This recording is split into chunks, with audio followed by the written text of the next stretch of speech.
അസ്സലാമു അലൈക്കും. കുമ്പംകുന്ന് കോയക്കയാണ്. ലാ ഇലാഹ ഇല്ലല്ലാഹ്.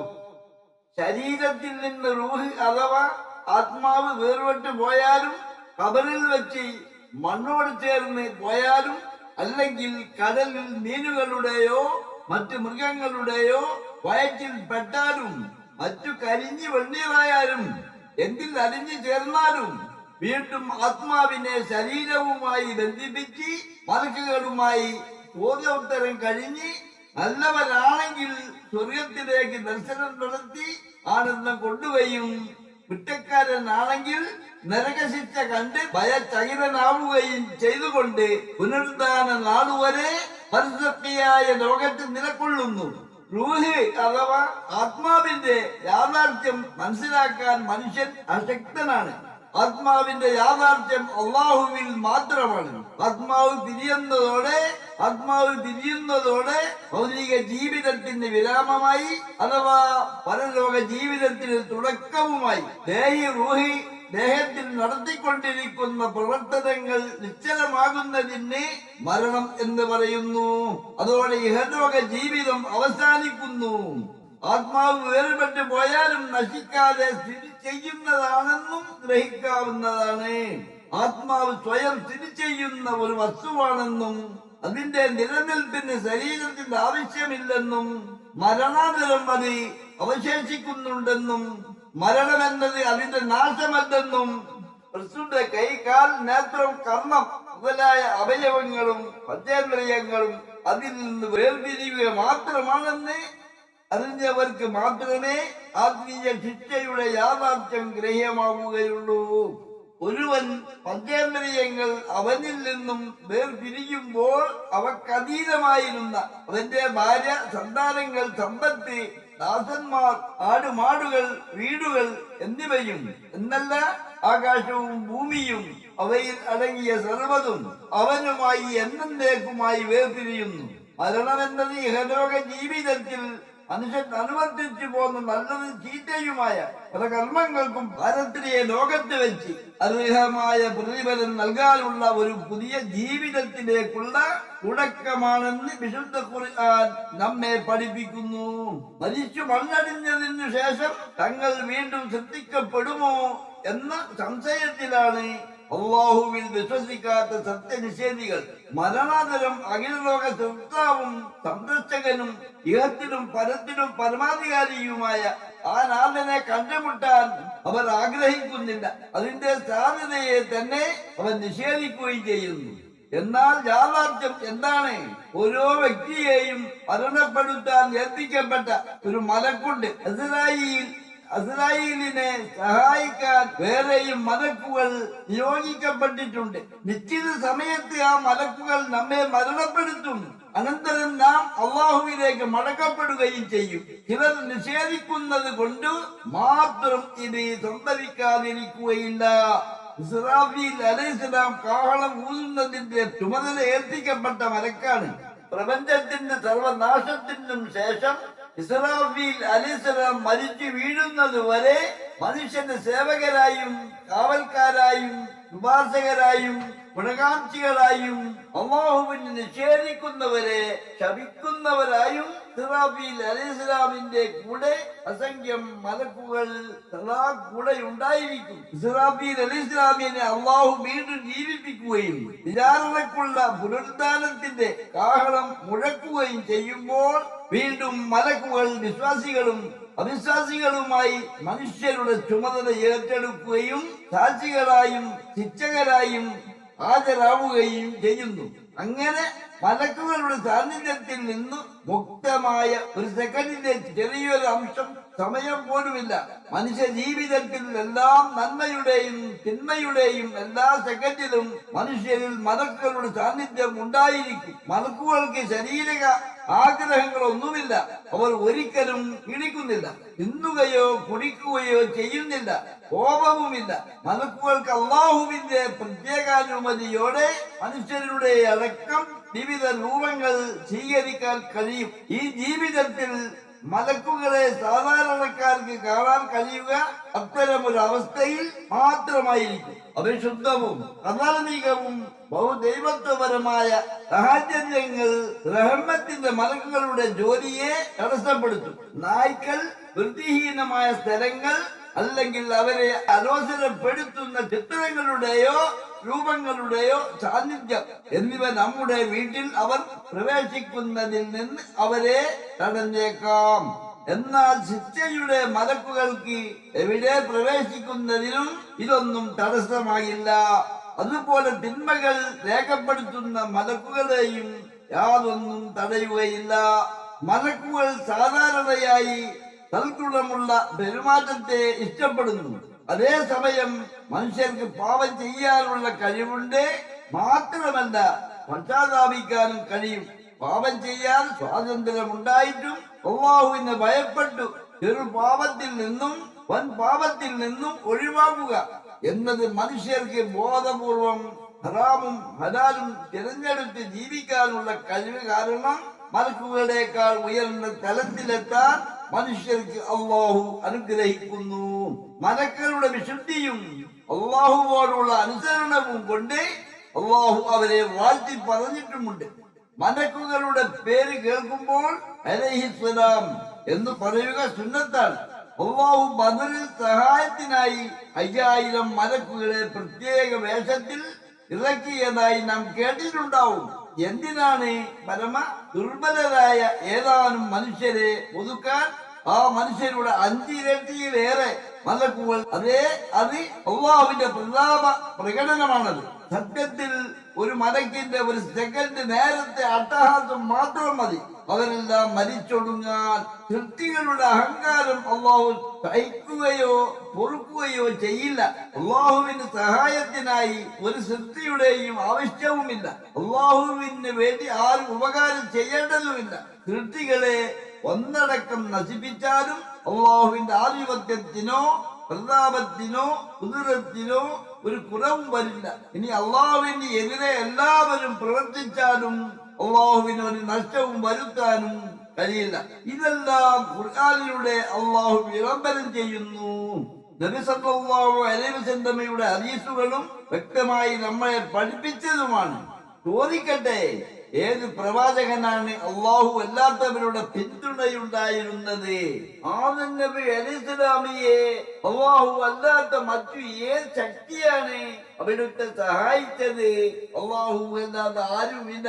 ഇദ്രീസ് നബി അലൈഹിസ്സലാമിക്ക് തുണയായി അല്ലാഹു അല്ലാതെ ആരെയും നാം കേട്ടിട്ടില്ല. അദ്ദേഹം കാബീലിന്റെ മക്കളോട് യുദ്ധം ചെയ്യുകയും അവരെ ഉന്മൂലനം ചെയ്യുകയും ചെയ്ത ആദ്യത്തെ യോദ്ധാവും പടനായകനുമാണ്. അല്ലാഹു നൽകിയ ആധ്യാത്മ വിജ്ഞാനത്തിന് പുറമെ കണക്ക് കൂട്ടലും എഴുത്തും തയ്യലും മുതൽ എല്ലാ ഭൗതിക ജ്ഞാനത്തിന്റെയും ഉപജ്ഞാതാവും കൂടിയായിരുന്ന അദ്ദേഹത്തിന് അല്ലാഹു അല്ലാതെ വസീറുമാരോ അഥവാ പ്രൈവറ്റ് സെക്രട്ടറിയോ മറ്റോ ഉണ്ടായിരുന്നതായി അറിവായിട്ടില്ല. മരിച്ചതോ ജീവിച്ചിരിക്കുന്നതോ ആയ ഒരു വലിയും അദ്ദേഹത്തെ ഇക്കാര്യത്തിൽ സഹായിക്കാൻ ഉണ്ടായിരുന്നതായി അറിയപ്പെട്ടിട്ടില്ല. നൂഹ് നബി അലൈഹിസ്സലാമിനും ആരും ഉണ്ടായിരുന്നില്ല. സ്വന്തം ഭാര്യയും മകനും വരെ ശത്രുക്കളായിരുന്നു. ആദം നബിക്കും നൂഹ് നബിക്കും ഇടയിൽ 10 തലമുറ കഴിഞ്ഞു പോയിരുന്നു. ആ കാലഘട്ടത്തിൽ ധാരാളം ഔലിയാക്കളും ഉണ്ടാകുമായിരുന്നല്ലോ. അക്കൂട്ടത്തിൽ ഔലിയാക്കളോ അർവാഹുകളോ അദ്ദേഹത്തിന്റെ സഹായത്തിന് എത്തിയിട്ടില്ല. അദ്ദേഹം അല്ലാഹുവിനോടല്ലാതെ മറ്റാരോടും സഹായം തേടിയിട്ടുമില്ല.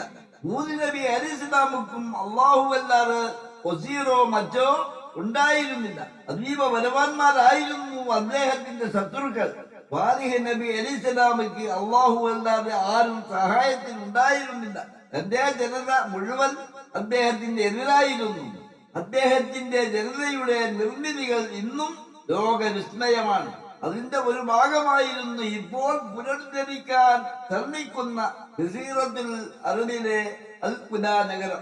ഇബ്രാഹിം നബി അലിസ്ലാമിക്ക് അള്ളാഹു അല്ലാതെ സഹായത്തിനായി ആരും ഉണ്ടായിരുന്നില്ല. ജീവിതാന്ത്യത്തിന്റെ ഏതാണ്ട് അടുത്തുവരെ അദ്ദേഹവും ഭാര്യയും ലൂത്ത് നബിയും കുടുംബങ്ങളും മാത്രമായിരുന്നു ഭൂമിയിലെ ഏക ദൈവ വിശ്വാസികൾ.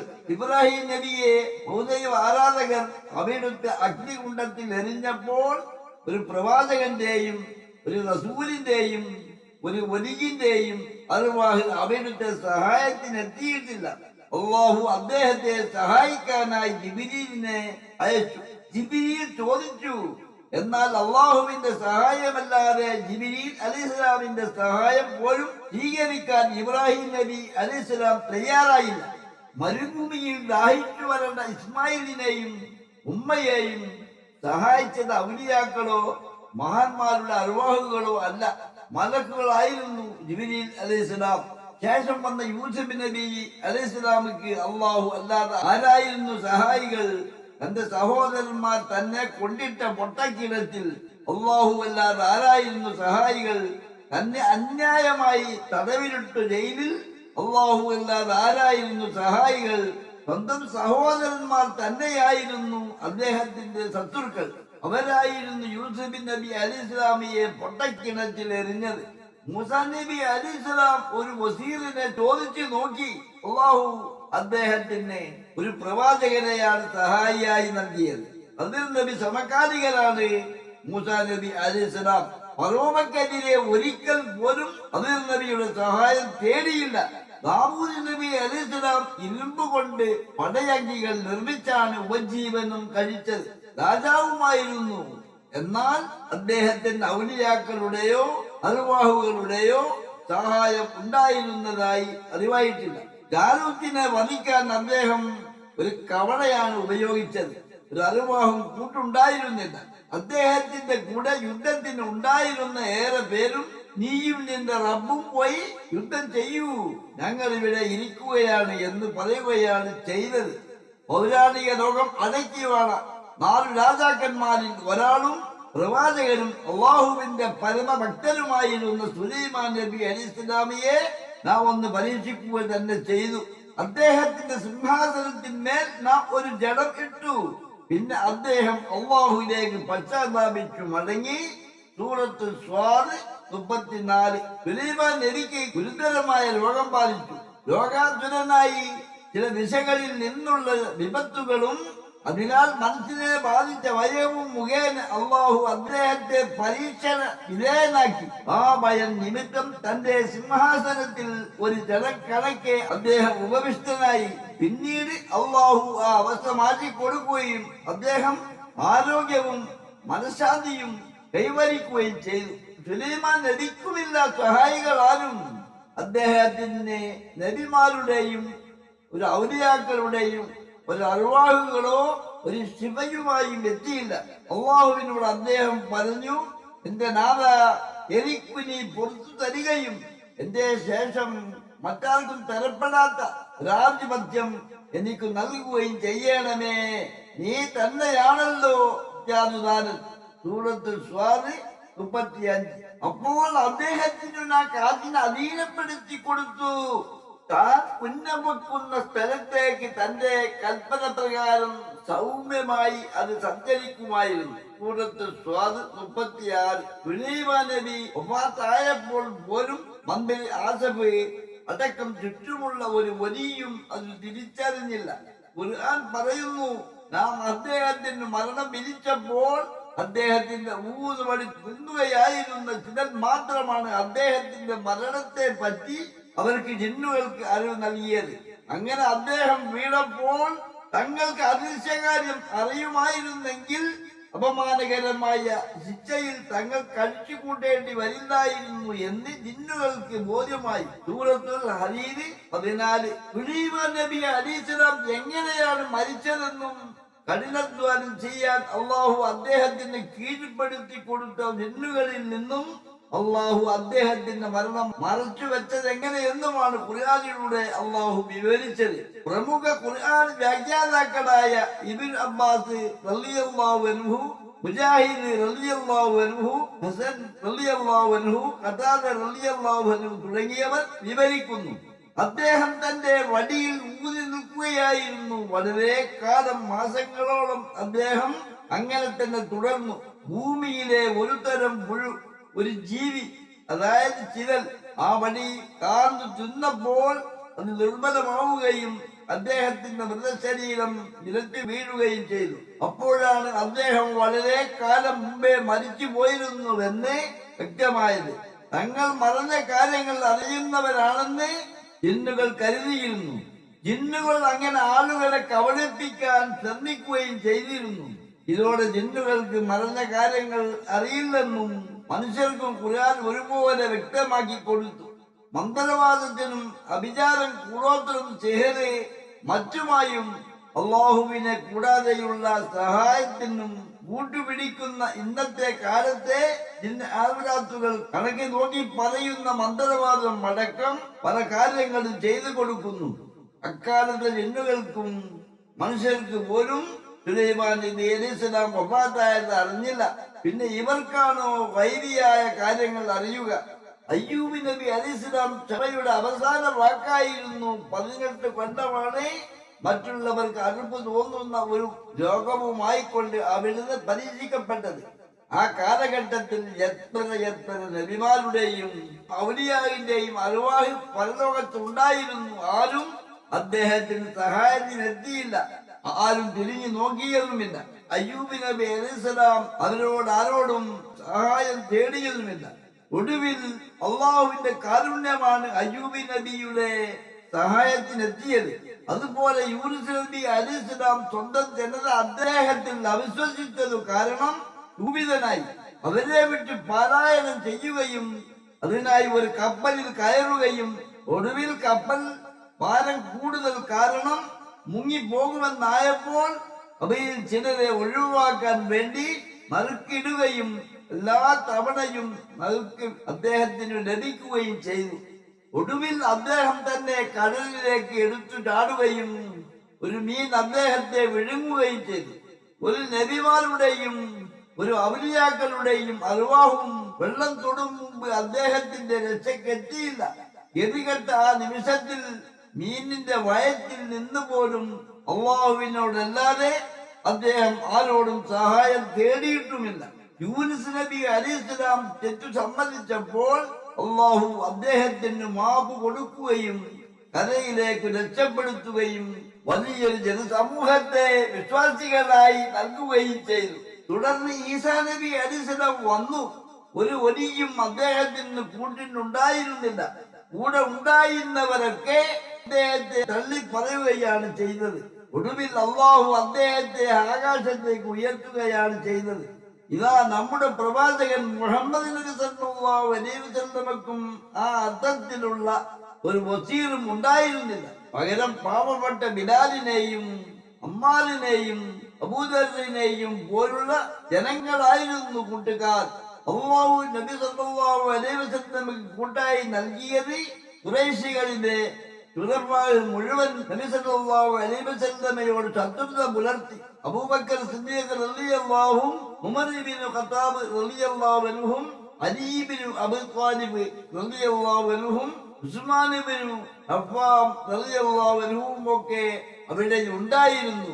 ഈ പ്രമുഖ സ്വഹാബത്തിൽ നിന്നോ മറ്റു സ്വഹാബത്തിൽ നിന്നോ പ്രത്യേകമായി തെരഞ്ഞെടുത്തുകൊണ്ട് ആരെയും നബി സല്ലല്ലാഹു അലൈഹി വസല്ലമക്ക് സഹായിയായി നിശ്ചയിച്ചിട്ടില്ല. നബി സല്ലല്ലാഹു അലൈഹി വസല്ലമക്ക് ശേഷം ഒരു നബി വരുമായിരുന്നെങ്കിൽ അത് ഉമർ ഇബ്നു ഖത്താബ് റളിയല്ലാഹു ആകുമായിരുന്നു എന്ന് നബി സല്ലല്ലാഹു അലൈഹി വസല്ലം പറഞ്ഞത് ഓർക്കുക. ആ ഉമർ റളിയല്ലാഹുവിനെ പോലും നബി സല്ലല്ലാഹു അലൈഹി വസല്ലം വസീർ ആക്കിയിട്ടില്ല.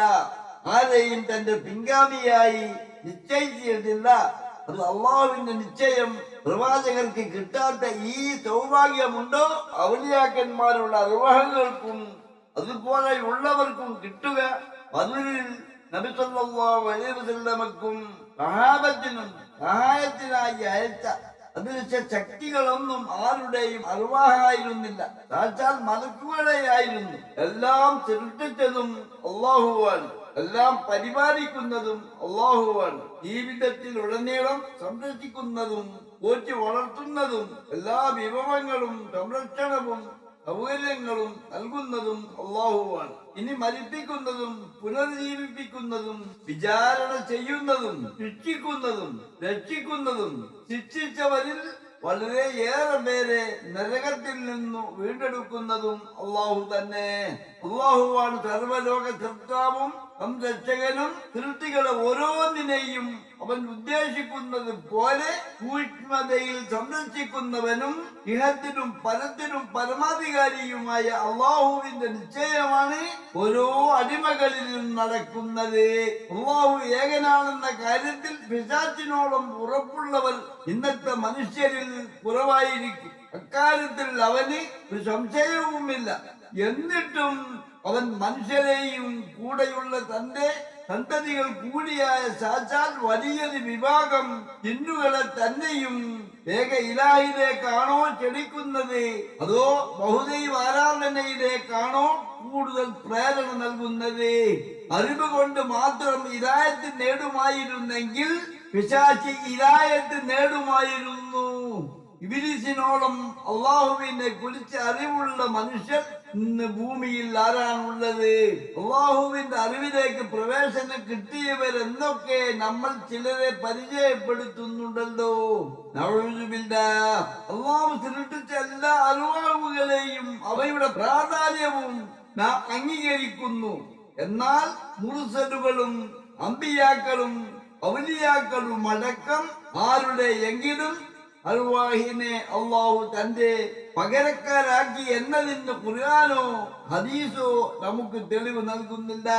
അതാണ് നാം കഴിഞ്ഞ ലേഖനത്തിൽ സൂചിപ്പിച്ച പ്രവാചകന്മാരുടെ ചരിത്രത്തിൽ നിന്ന് മനസ്സിലാവുന്നത്. പഴയ മുർസലുകളെയും അമ്പിയാക്കളെയും ഔലിയാക്കളെയും എല്ലാം അറിയേണ്ട പോലെ അറിഞ്ഞവനും സ്നേഹിക്കേണ്ടതുപോലെ സ്നേഹിച്ചവനുമാണ്.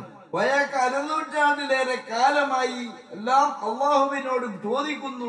വയക്കയെ സമീപിക്കുന്നവരോടും വയക്ക ഇത് തന്നെയാണ് ഉപദേശിക്കാറുള്ളത്. കാരണം നമ്മോട് അടുത്തവൻ അള്ളാഹുവാണ്. നമ്മെ ശ്രദ്ധിക്കുന്നവനും ചുങ്കമോ നികുതിയോ ചുമത്താതെ ലാഭേച്ഛ ഇല്ലാതെ കാത്തു രക്ഷിക്കുന്നവനും പരിപാലിക്കുന്നവനും പോറ്റി വളർത്തുന്നവനും രോഗം വന്നാൽ സുഖപ്പെടുത്തുന്നവനും സൗഖ്യം നൽകുന്നവനും മനസ്സിന് കുളിർമയും സന്തോഷവും നൽകുന്നവനും അറിവ് നൽകുന്നവനും വഴി കാണിച്ചു നേർവഴിയിലാക്കുന്നവനും അവൻ മാത്രമാണ്. അവസാനം എല്ലാം കൈവിട്ട് അള്ളാഹുവിലേക്ക് തന്നെ മടങ്ങുമ്പോഴേക്കും ജീവിതത്തിൽ നമുക്കും അള്ളാഹുവിനും ഇടയിൽ പല അറിവാഹുകളുടെയും മഹത്തുക്കളുടെയും രൂപഭാവങ്ങളിൽ ഇബ്ലീസും അവന്റെ കൂട്ടാളികളിൽ നിലകൊള്ളുമ്പോൾ മക്കളെ ശ്രദ്ധിക്കണേ. അവസാനത്തെ കലിമ പോലും പിഴച്ചു പോകും. അവരോടാണോ വിളിച്ചു പ്രാർത്ഥിക്കേണ്ടത്? ഇവരോടാണോ വിളിച്ചു പ്രാർത്ഥിക്കേണ്ടത്? ഇതിൽ ആരാണ് എനിക്ക് ഉപകാരപ്പെടുക? ആകാശം മുട്ടെ മനസ്സിൽ നിറഞ്ഞു നിൽക്കുന്ന ആ കറുത്ത സത്യത്തിൽ നിന്ന്, മലക്കുൽ മൗത്തിൽ നിന്ന് ഇതിൽ ആരെ വിളിച്ചാണ് രക്ഷ കിട്ടുക എന്ന തോന്നലുകളിലായിരിക്കും അള്ളാഹുവിന്റെ പേര് മാത്രം ഓർമ്മയിൽ വരാൻ ഇബ്ലീസ് അനുവദിക്കുകയില്ല. അങ്ങനെ ജീവിതകാലം അത്രയും തുലച്ചതിനു പകരം മരണത്തിലെങ്കിലും തൗബ ചെയ്യാനും അള്ളാഹുവിനെ മാത്രം വിളിച്ചു പ്രാർത്ഥിക്കാനും കലിമ അർത്ഥമറിഞ്ഞു മനസ്സുറപ്പിച്ച് ചൊല്ലാനും അള്ളാഹു അനുഗ്രഹിക്കട്ടെ. ഒരു വിഭാഗം പണ്ഡിതന്മാർ ഇബ്ലീസിന്റെ പരിപൂർണ സഹായത്തോടെ നമ്മുടെ സമുദായത്തെ ആട്ടി തെളിയിച്ചു കൊണ്ടുപോകുന്നു. അതിൽ നിന്ന് അള്ളാഹുവിന്റെ നിശ്ചയമനുസരിച്ച് കുറഞ്ഞ പേരെങ്കിലും സന്മാർഗത്തിലേക്ക് തിരിച്ചു വന്ന് സ്വർഗത്തിലേക്കുള്ള വരിയിൽ അണിനിരന്നാൽ വയക്കയുടെ ജീവിതം കൃതാർത്ഥമായി നേർവഴി കണ്ടെത്താൻ നാം ഏവരെയും അള്ളാഹു അനുഗ്രഹിക്കട്ടെ. അറിവുള്ള എത്ര പേരെ ഇബ്ലീസ് കബളിപ്പിച്ചിട്ടുണ്ട്. അതുകൊണ്ടാണ് ഈ പ്രപഞ്ചത്തിനൊരു നാഥനുണ്ടെന്നും അവൻ ഇഹത്തിലും പരത്തിലും പരമാധികാരിയായ അള്ളാഹുവിനെ കുറിച്ച് സത്യം ബോധ്യമായാലും ദുനിയാവിന് വേണ്ടി കള്ളം പറയുന്നവരായി വലിയൊരു വിഭാഗം വിശ്വാസികൾ മാറിയത്. ഇത് ബോധപൂർവമായ പിഴവല്ല, അവർ ഹിദായത്തിൽ നിന്നു പിഴച്ചു പോയതാണ്. ഈ ഹിദായത്തിന്റെ പിഴവിലായിരിക്കും ചില പണ്ഡിതന്മാരുടെ ഗതി മാറുന്നത്. ഹിദായത്തിലേക്ക് അഥവാ മനസ്സിലേക്ക് ഉറ്റുനോക്കുന്നു. അത് എവിടേക്കാണ് ചായുന്നത്? ഒരുവന്റെ ഹൃദയം അള്ളാഹുവിന്റെ തിരുപ്പതിയിലേക്കാണ് ആഗ്രഹിക്കുന്നതെങ്കിൽ അള്ളാഹു അവന് കൂടുതൽ ഹിദായത്ത് നൽകിക്കൊണ്ടിരിക്കുന്നു. ഒരുവന്റെ ഹൃദയം ദ്വലാലത്തിലേക്കാണ് പോകുന്നതെങ്കിൽ അവന്റെ ഗതി ക്രമേണ ദ്വലാലത്തിലേക്ക് മാത്രമായി മാറുന്നു. നിങ്ങൾ ഭൗതിക ജീവിതമാകുന്ന ഈ പരീക്ഷ ഹാളിൽ ഇവിടെ നിങ്ങൾക്കുള്ള കിട്ടിയ പ്രോബ്ലം സോൾവ് ചെയ്യാൻ ഈ ശുദ്ധവാക്യത്തിൽ നിന്ന് എത്രത്തോളം എടുക്കുന്നു, അല്ലെങ്കിൽ ഏത് സൂത്രവാക്യം ഉപയോഗിക്കുന്നു എന്നതിനെ ആശ്രയിച്ചാണ് ഈ ഗതികൾ സംഭവിക്കുന്നത്. ലാ ഇലാഹ ഇല്ലല്ലാഹ് മുഹമ്മദ് റസൂലുള്ളാഹ്, ഇതാണ് ഹിദായത്തിലേക്കുള്ള പരമമായ സൂത്രവാക്യം. അപ്പോൾ ചില പണ്ഡിതന്മാർ പറയുന്നതോ അവരുടെ വാക്ക് ഹുജ്ജത്തല്ല, ഖുർആനും സുന്നത്തും അത് പ്രകാരമുള്ള സ്വഹാബത്തിന്റെ വാക്കും പണ്ഡിതന്മാരുടെ ഇജ്മാഉം മാത്രമാണ് ഹുജ്ജത്ത്. ഈ സമുദായം തെറ്റിൽ ഒന്നിക്കില്ല എന്നതാണ് പണ്ഡിതന്മാരുടെ ഏകോപിത അഭിപ്രായവും ഹുജ്ജത്താണ് എന്നതിന് തെളിവ് ലോകത്തെങ്ങുമുള്ള മുഴുവൻ പണ്ഡിതന്മാരുടെയും യോജിച്ചുള്ള വാക്കു മാത്രമാണ് ഹുജ്ജത്താവുക. ഒരു പ്രദേശത്തെയോ ഏതെങ്കിലും ഒരു സംഘടനയിലെയോ ഒരു ഫിർഖയിലെയോ പണ്ഡിതന്മാരുടെ വാക്ക് എന്ന് ഇതിനെ അർത്ഥമാക്കരുത്. ഇന്ന് മുസ്ലിം സമുദായത്തിൽ പല പേരിലുമായി പല സംഘങ്ങളുമുണ്ട്. ഓരോ സംഘടനകളിലും അവരവർക്കായി ഉലമാക്കളുമുണ്ട്.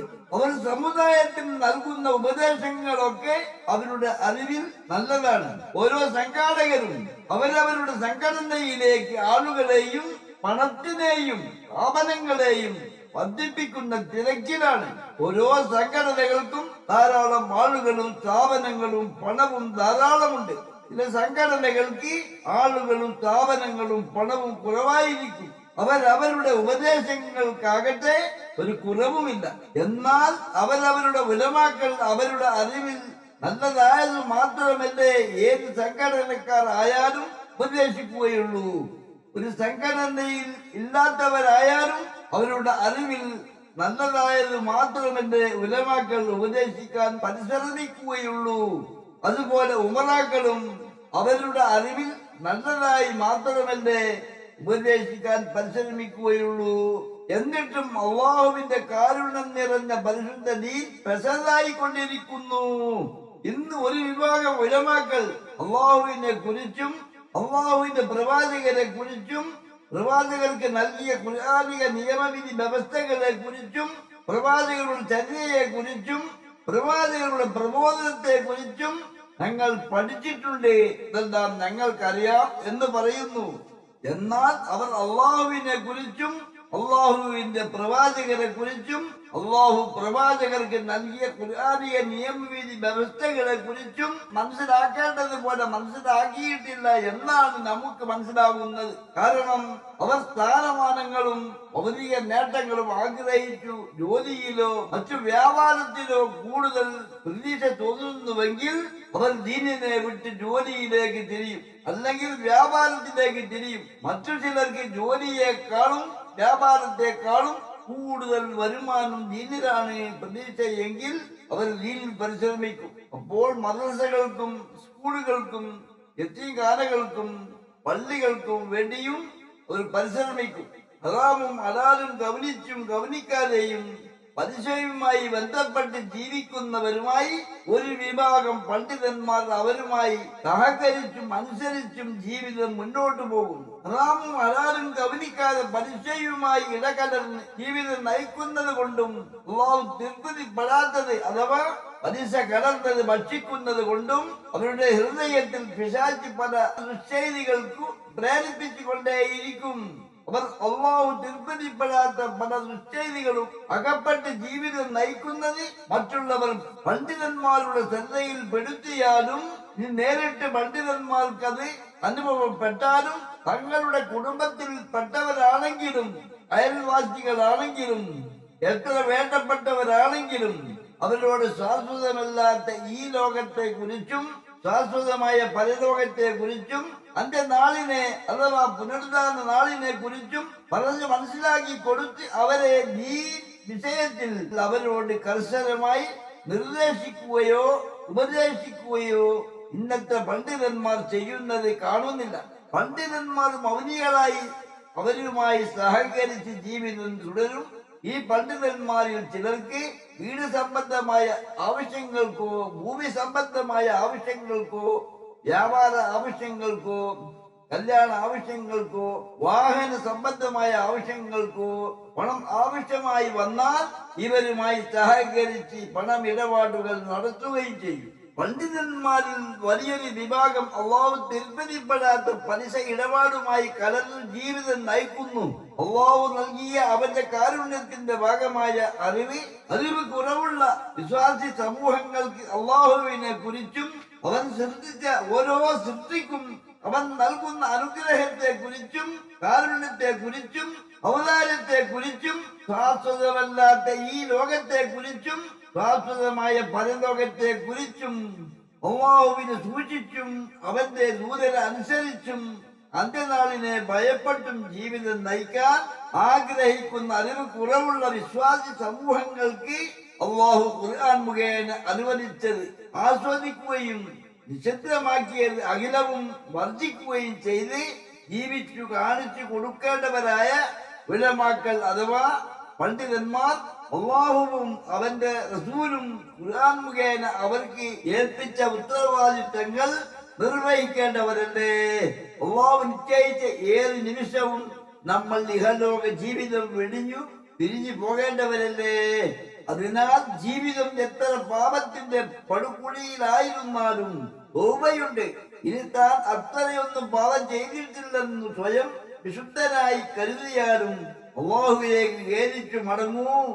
ആരെങ്കിലും തിന്മ ചെയ്യുകയോ സ്വന്തത്തോട് അതിക്രമം കാണിക്കുകയോ ചെയ്യുകയും പിന്നീട് അള്ളാഹുവോട് പൊറുക്കലിനെ തേടുകയും ചെയ്താൽ അള്ളാഹുവിനെ പൊറുക്കുന്നവനും മഹാകാരുണ്യകരുമായി അവൻ കണ്ടെത്തുന്നതാണ്. സൂറത്തുൻ നിസാ 110. അള്ളാഹുവിനെ സൂക്ഷിച്ചും അവന്റെ പ്രവാചകർക്ക് നൽകിയ ഖുർആനിലെ നിയമവിധി വ്യവസ്ഥകൾ അനുസരിച്ചും അന്ത്യനാളിനെ അഥവാ പുനരുദ്ധാന നാളിനെ ഭയപ്പെട്ടും ജീവിതം നയിക്കാൻ പരിശ്രമിക്കുന്നവരാണെന്ന് വായ കൊണ്ട് പറയുന്ന അവർ മനുഷ്യർ സ്വയം ചിന്തിച്ചു നോക്കുന്നില്ലേ എങ്കിൽ അവർക്ക് മനസ്സിലാകും. ആകാശഭൂമികളെയും അവയ്ക്കിടയിലുള്ളവയെയും ന്യായമായ ഉദ്ദേശത്തോടും നിശ്ചിത അവധിയോടും കൂടിയല്ലാതെ അള്ളാഹു സൃഷ്ടിച്ചിട്ടില്ല. മനുഷ്യരിൽ അധിക പേരും അഥവാ നമ്മുടെ സൃഷ്ടാവും സന്ദർശകനും ഇഹത്തിലും പരത്തിലും പരമാധികാരിയുമായ തങ്ങളുടെ രക്ഷിതാവിനെ കണ്ടുമുട്ടുമെന്നത് നിഷേധിക്കുന്നവരാണ്.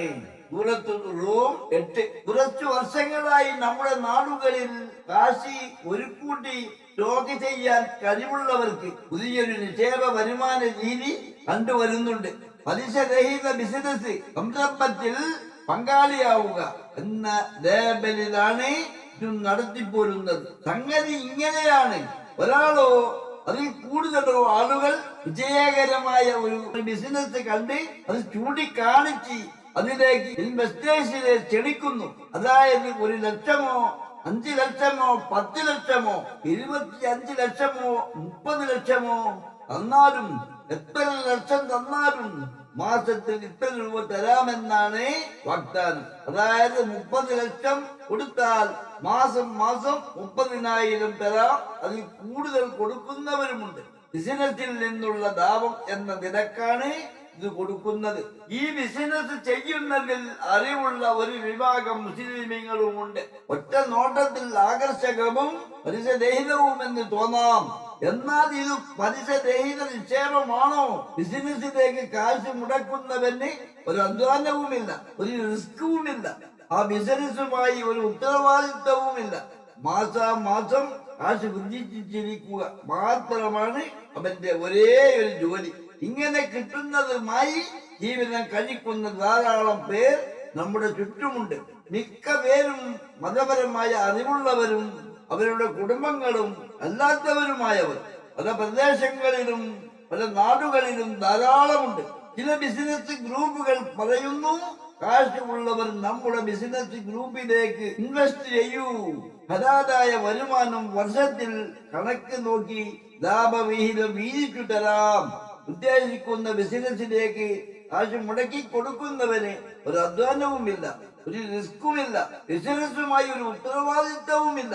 ഇത് തന്നെയല്ലേ ബാങ്കുകാരും പറയുന്നത്, ഇത്ര രൂപ നിക്ഷേപിക്കൂ, ഇത്ര കൊല്ലം കൊണ്ട് ഇത്ര രൂപ തരാം, വേണമെങ്കിൽ മാസം മാസം ഇത്ര രൂപ തരാം. നിങ്ങളുടെ നിക്ഷേപ തുകയ്ക്കു ഒരു ഗ്യാരണ്ടിയുമുണ്ട്. മേൽ പറഞ്ഞവരുടെ ഗ്യാരണ്ടി വാക്കാലുള്ള ഗ്യാരണ്ടി മാത്രമേ ഉള്ളൂ. അവർ നിങ്ങളോട് കാശ് വാങ്ങി ചെയ്യുന്ന ബിസിനസ്സും മറ്റും പല ബിസിനസ്സുകളും ചെയ്തു നോക്കും. അവർ ചെയ്യുന്ന ബിസിനസ്സുകൾ നഷ്ടം വന്നാൽ പുതിയ ആളുകളോട് കാശ് വാങ്ങി പഴയ ആളുകൾക്ക് മാസം കാശ് കൊടുക്കുന്നു. പുതിയ ആളുകളുടെ കാശ് കിട്ടാതെ വരുമ്പോൾ എങ്ങനെയെങ്കിലും കാശ് കൊടുക്കാൻ പരിശ്രമിച്ചിട്ടും പറ്റാത്ത സന്ദർഭം വരുമ്പോൾ അവർ ആത്മഹത്യ ചെയ്ത ചരിത്രവും ധാരാളം കേൾക്കാറുണ്ട്. ബിസിനസ്സിൽ കാശ് മുടക്കുന്നവർക്ക് ലാഭനഷ്ടങ്ങളുടെ ഒരു ഉത്തരവാദിത്വവും ഇല്ലാതെ, ഒരു അധ്വാനവും ഇല്ലാതെ എന്ത് ഹലാൽ നിക്ഷേപം പദ്ധതിയാണ് ഇസ്ലാമിൽ ബിസിനസ്സിൽ പങ്കാളി എന്ന് വിളിക്കാൻ കഴിയുക. പ്രാർത്ഥിച്ചാൽ ഉത്തരം കിട്ടുന്ന ഒരു വിഭാഗമാണ് യാത്രക്കാർ. എന്നാൽ അവിടെയും ഒരു നിബന്ധനയുണ്ട്.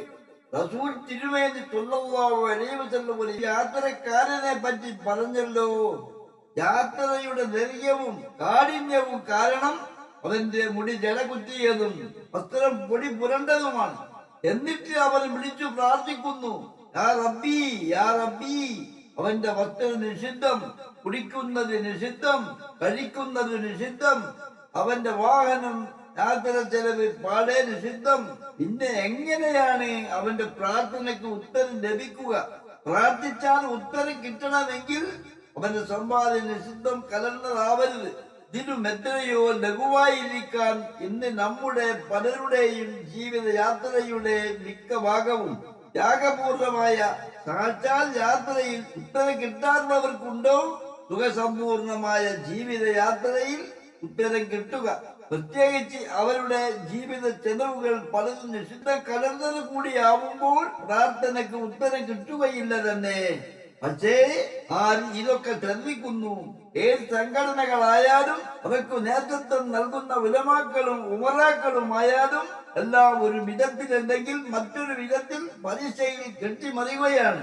പള്ളി നിർമ്മാണ ഫണ്ട് പോലും പലിശ കലർന്നതല്ലെന്ന് ഉറപ്പില്ലാത്തൊരു കാലഘട്ടമാണ്. പിന്നെ എങ്ങനെയാണ് നമുക്ക് അള്ളാഹു തൃപ്തിപ്പെടുന്ന ബർക്കത്ത് ഉണ്ടാവുക?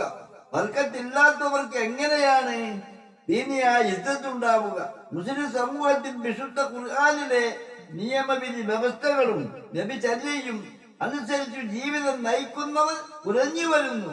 മുസ്ലിം സമുദായം എന്തുകൊണ്ടാണ് വിശുദ്ധ ഖുർആനിലെ നിയമവിധി വ്യവസ്ഥകളും നബിചര്യയും ഗൗനിക്കാത്ത ഒരു വിഭാഗം വളരെ വേഗത്തിൽ വർദ്ധിച്ചു വരുന്നത് എന്ന് സൂക്ഷ്മമായി ശ്രദ്ധിക്കുമ്പോൾ നമുക്ക് കാണാനാവുന്നത് പ്രധാനമായും നമ്മുടെ അടുത്ത മുൻഗാമികളും നമ്മളും അള്ളാഹുവിലും അവന്റെ പ്രവാചകരിലും അവന്റെ ഖുർആനി നിയമവിധി വ്യവസ്ഥകളിലും ചിലതെല്ലാം ഗവനിച്ചും ചിലതെല്ലാം ഗവനിക്കാതെയും ജീവിതം നയിച്ചു കൊണ്ടിരിക്കുന്നു എന്നതാണ്. ഇന്ന് മുസ്ലിം സമൂഹത്തിൽ ഒരു വിഭാഗം ജീവിതത്തിന്റെ എല്ലാം പലിശയുമായി കെട്ടിപ്പിണഞ്ഞു ജീവിതം നയിക്കുന്നു. നമ്മളും നമ്മുടെ ഭാര്യയും മക്കളും മറ്റു കുടുംബങ്ങളുമെല്ലാം തന്നെ പലിശയിൽ ഇടക്കലർന്ന് ജീവിതം നയിക്കുന്നു. അള്ളാഹുവിനെയും അവന്റെ റസൂലിനെയും അനുസരിക്കാതെ പലിശയിലും മറ്റും അകപ്പെട്ടു അവരവരുടെ സൗകര്യാർത്ഥം സ്മാർട്ട് ഫോണുകളിലും മറ്റും എല്ലായ്പ്പോഴും മുഴുകി നല്ലത് ചീത്തയും മനസ്സിലാക്കാതെ ജീവിതം കടന്നു പോകുമ്പോൾ ഓരോരുത്തരുടെയും നിമിഷങ്ങളും കർമ്മങ്ങളും ദുഷിച്ചു പോകുന്നു. അങ്ങനെ നമ്മുടെ ചിന്തകൾ മലീസമായി നമ്മുടെ യൗവനങ്ങൾ ആവാസന്മാർ ആയിക്കൊണ്ടിരിക്കുന്നു. ഖുർആനി നിയമവിധി വ്യവസ്ഥകളും റസൂൽ സല്ലല്ലാഹു അലൈഹി വസല്ലമയുടെ ചര്യയും അല്ലാഹു അവന്റെ റസൂലും ഖുർആൻ മുഖേന ഈ പണ്ഡിതന്മാരെ ഏൽപ്പിച്ച അവരുടെ ഉത്തരവാദിത്തങ്ങൾ പണ്ഡിതന്മാർ മറന്നുപോയിരിക്കുന്നു. നേതാക്കന്മാരിൽ വലിയൊരു വിഭാഗം സുഖലോലുപന്മാരായിരിക്കുന്നു. അല്ലാഹു നിഷിദ്ധമാക്കിയ പലിശ കലർന്ന ഭക്ഷണം ഭക്ഷിക്കുന്നത് ഉലമാ ആയാലും ഉമറാ ആയാലും പലിശയിൽ കലർന്നത് ഭക്ഷിക്കുന്ന എല്ലാവരുടെയും ഹൃദയത്തിൽ എല്ലാ നിമിഷവും അള്ളാഹു തൃപ്തിപ്പെടാത്ത പല ദുശ്ചൈതികൾക്കും പിശാച് പ്രേരണ നൽകിക്കൊണ്ടേയിരിക്കും. ഇന്ന് നാം കഴിക്കുന്ന ഭക്ഷണത്തിലും നാം ധരിക്കുന്ന വസ്ത്രത്തിലും നാം താമസിക്കുന്ന വീടുകളിലും നാം യാത്ര ചെയ്യുന്ന വാഹനങ്ങളിലും നാം ആരാധന നടത്തുന്ന പള്ളിയുടെ നിർമ്മാണത്തിലും നാം കുട്ടികളെ പഠിപ്പിക്കുന്ന മദ്രസയുടെ കെട്ടിടങ്ങളിലും നമ്മുടെ കുട്ടികളെ പഠിപ്പിക്കുന്ന ഉസ്താദുമാരുടെ വേതനത്തിലും അവസാനം നമ്മെ കൊണ്ടുപോയി കവറടക്കുന്ന മയ്യത്തിൻ കരയിലും അടക്കം സർവ്വതിലും പലിശയിൽ നിന്നുള്ള നിഷിദ്ധമായ ധനം കലർന്നതു കാരണം സമുദായത്തിന് പൊതുവെ തന്നെ അള്ളാഹുവിന്റെ തൃപ്തിയും ബർക്കത്തും നഷ്ടപ്പെടുകയാണ്. നമ്മൾ അള്ളാഹുവിനെ സൂക്ഷിച്ചും അള്ളാഹു പ്രവാചകർക്ക് നൽകിയ ഖുർആനിന്റെ നിയമവിധി വ്യവസ്ഥകൾ അനുസരിച്ചും അന്ത്യനാളിനെ അഥവാ പ്രതിഫല നാളിനെ ഭയപ്പെട്ടും ജീവിക്കേണ്ടവരായ നമ്മൾ ഓരോരുത്തരും അള്ളാഹു തൃപ്തിപ്പെടാത്ത നിഷിദ്ധമായ ധനം ഭക്ഷിക്കുന്നത് കൊണ്ട് ലൈംഗിക വേഴ്ചയിലേക്കോ അതുപോലെയുള്ള വഴിയിലേക്കോ പിശാചി പ്രേരിപ്പിച്ചുകൊണ്ടേയിരിക്കും. അള്ളാഹു അവന്റെ അടിമകളെ അവൻ നിഷിദ്ധമാക്കിയ എല്ലാ ദുശ്ചൈലികളിൽ നിന്നും അള്ളാഹു തിരുത്തതിപ്പെടുന്ന അവന്റെ സന്മാർഗ പാതയിലേക്ക് മടങ്ങാൻ വേണ്ടി ഓരോരുത്തരിലും അള്ളാഹു നിശ്ചയിച്ച പരീക്ഷണങ്ങൾ പലവിധേനയുള്ള രോഗങ്ങൾ കൊണ്ടും പലവിധേനയുള്ള നഷ്ടങ്ങൾ കൊണ്ടും കഷ്ടങ്ങൾ കൊണ്ടും ശത്രുക്കളെ കൊണ്ടും അള്ളാഹു നിശ്ചയിച്ച മറ്റു ചിലർക്ക് വരുമാനങ്ങൾ വർദ്ധിപ്പിച്ചുകൊണ്ടും വീണ്ടും വീണ്ടും അള്ളാഹു വരുമാനങ്ങൾ പലിശയിലൂടെ വർദ്ധിപ്പിച്ചു നൽകുന്നത് വലിയ പരീക്ഷണമാണ്. അവർ അള്ളാഹുവിലേക്ക് ഖേദിച്ച് മടങ്ങുകയും അവനോട് പൊറുക്കലിന് തേടുകയും ചെയ്യുന്നില്ലേ? അള്ളാഹു പൊറുക്കുന്നവനും മഹാകാരുണ്യകനുമാകുന്നു. സൂറത്തുൽ മാഇദ 74.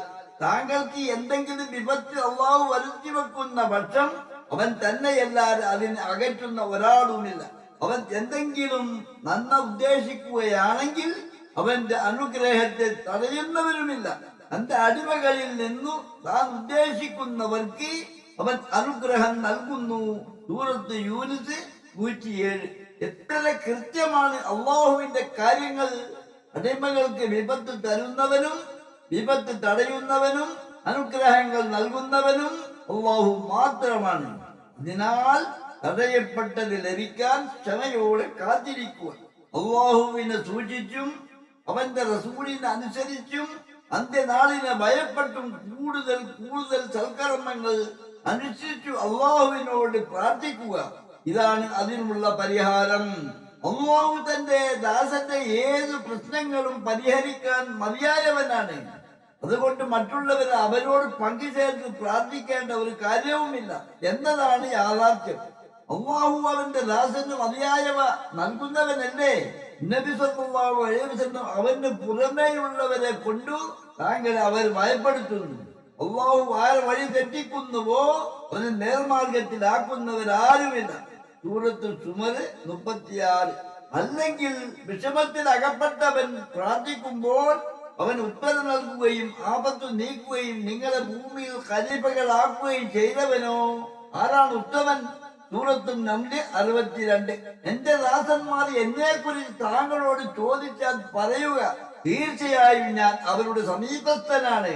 പ്രാർത്ഥിക്കുന്നവൻ അഥവാ അള്ളാഹുവിനെ അറിഞ്ഞു സൂക്ഷ്മതയിൽ ജീവിക്കുന്നവൻ എന്നോട് പ്രാർത്ഥിച്ചാൽ ഞാൻ അവന്റെ പ്രാർത്ഥനയ്ക്ക് ഉത്തരം ചെയ്യും. സൂറത്തുൽ ബഖറ 186. അള്ളാഹു നമ്മുടെ സൃഷ്ടാവും സംരക്ഷകനുമാണ്, നമ്മുടെ സമീപസ്ഥനുമാണ് അവൻ. അതുകൊണ്ട് നാം എപ്പോഴും അവനോട് പ്രാർത്ഥിക്കേണ്ടതാണ്. അള്ളാഹുവിനെ സൂക്ഷിച്ചും അവന്റെ പ്രവാചകർക്ക് നൽകിയ ഖുർആനിക നിയമവിധി വ്യവസ്ഥകൾ സൂക്ഷ്മതയിൽ അനുസരിച്ചും ഹറാമും ഹലാലും ഗൗനിച്ചും ജീവിതം നയിക്കാൻ പരിശ്രമിക്കുകയാണെങ്കിൽ തീർച്ചയായും നമ്മുടെ പ്രാർത്ഥന അള്ളാഹു സ്വീകരിക്കുക തന്നെ ചെയ്യും. അള്ളാഹു താൻ ഉദ്ദേശിച്ചവർക്ക് അവൻ അനുഗ്രഹം നൽകും. അത് മുടക്കാൻ ആർക്കും കഴിയില്ല. ആർക്കെങ്കിലും തിന്മ വരുത്തണമെന്ന് അള്ളാഹു ഉദ്ദേശിച്ചാൽ അത് നീക്കിക്കളയാനും ആർക്കും കഴിയില്ല. അവൻ ഏറ്റവും പൊറുക്കുന്നവനും പരമകാരുണ്യകനുമാണ് അവൻ. അള്ളാഹു അവന്റെ അടിമകളെ ഭൂമിയിൽ പല വിഭാഗങ്ങളായി ഭിന്നിപ്പിച്ച് അവരുടെ കൂട്ടത്തിൽ നല്ലവരും അല്ലാത്തവരും ഉണ്ട്. നന്മ കൊണ്ടും തിന്മ കൊണ്ടും അള്ളാഹു മനുഷ്യരെ പരീക്ഷിക്കുകയും ചെയ്യും. 50 വർഷങ്ങൾക്ക് മുമ്പ് നമ്മുടെ കുട്ടിക്കാലങ്ങളിൽ പാപ്പന്മാരോട് ഉമ്മമാർ പറയും, എനിക്കും എന്റെ കുട്ടികൾക്കും ഹറാമായത് ഒന്നും കൊണ്ടുവരരുതേ. അവരുടെ ഉപ്പമാരും ഉമ്മമാരും പറയും, മക്കളെ പലിശ പോലുള്ള ഹറാം കലർന്നത് ഒന്നും ഭക്ഷിക്കാൻ കൊണ്ടുവരരുതേ എന്ന് പറയുമായിരുന്നു. മുൻകാലങ്ങളിൽ എല്ലാം അതാത് പ്രദേശത്തെ പ്രധാനപ്പെട്ട ജുമാഅത്ത് പള്ളികൾ കേന്ദ്രീകരിച്ചുള്ള നിഷ്കളങ്കരും ഭക്തരുമായ ഖാദി ഉസ്താദുമാരോടാണ് ആ പ്രദേശത്തുള്ള എല്ലാ ആളുകളും തങ്ങളുടെ ജീവിതത്തിന്റെ എല്ലാ പ്രശ്നങ്ങളും പ്രയാസങ്ങളും പ്രാരാബ്ദങ്ങളും എല്ലാം പറയാറുള്ളത്. ഈ ഉസ്താദുമാർ എല്ലാ സമയങ്ങളിലും ദിക്റിലും മറ്റ് ഇബാദത്തുകളിലും ഉപദേശങ്ങളിലും സ്ഥാപിതരാകുന്ന അവർ ഖുർആൻ കൊണ്ടും അല്ലെങ്കിൽ അസ്മാഉൽ ഹുസ്ന കൊണ്ടും മറ്റു ദിക്റുകൾ കൊണ്ടും ആളുകൾക്ക് അവരുടെ എല്ലാ ഉദ്ദേശിച്ച കാര്യങ്ങൾക്കും പരിഹാരം പറഞ്ഞു കൊടുക്കുമായിരുന്നു. അവർക്ക് അതിനുള്ള ഫലം കിട്ടുമായിരുന്നു. ഇന്ന് ആ സ്ഥാനത്ത് അത്തരം പണ്ഡിതന്മാർ ദുർബലമായിരിക്കുന്നു. ഇന്ന് പള്ളികൾ ആത്മീയ കേന്ദ്രമായിരിക്കേണ്ട സ്ഥാനത്ത് ഭൗതിക ചിന്തകളും ചർച്ചകളും അധികരിച്ചതായി കാണാം. ഇന്ന് പള്ളിയിൽ വരുന്ന ഉസ്താദുമാരിൽ വലിയൊരു വിഭാഗം അവരവരുടെ സംഘടനയിൽ വിശ്വസിക്കുന്നവരും അതിനു വേണ്ടി നിലകൊള്ളുന്നവരുമാണ്.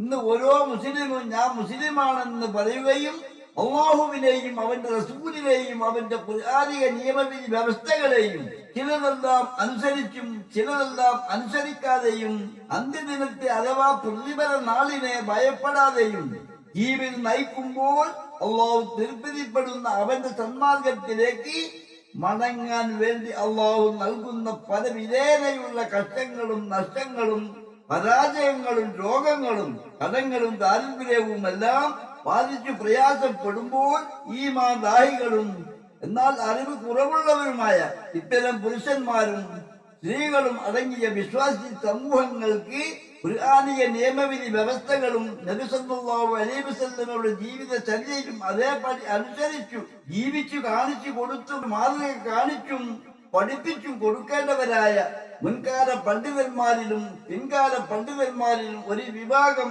പണ്ഡിതന്മാർ അവരുടെ ഭൗതിക സമ്പാദ്യങ്ങൾക്കു വേണ്ടി അല്ലാഹുവും അവന്റെ റസൂലും ഖുർആൻ മുഖേന ഈ പണ്ഡിതന്മാർക്ക് നൽകിയിട്ടുള്ള ഉത്തരവാദിത്വം അവഗണിച്ചു. അല്ലാഹു നിശ്ചയിച്ച ഈ പരീക്ഷണങ്ങളിൽ നിന്ന് രക്ഷ നൽകാനായി ഇന്നത്തെ പണ്ഡിതന്മാരിൽ ഒരു വിഭാഗം കണക്ക് നോക്കാൻ പറഞ്ഞേക്കുന്നു. ചില പണ്ഡിതന്മാർ മന്ത്രവാദത്തിലേക്കും തിരിച്ചുവിടുന്നു.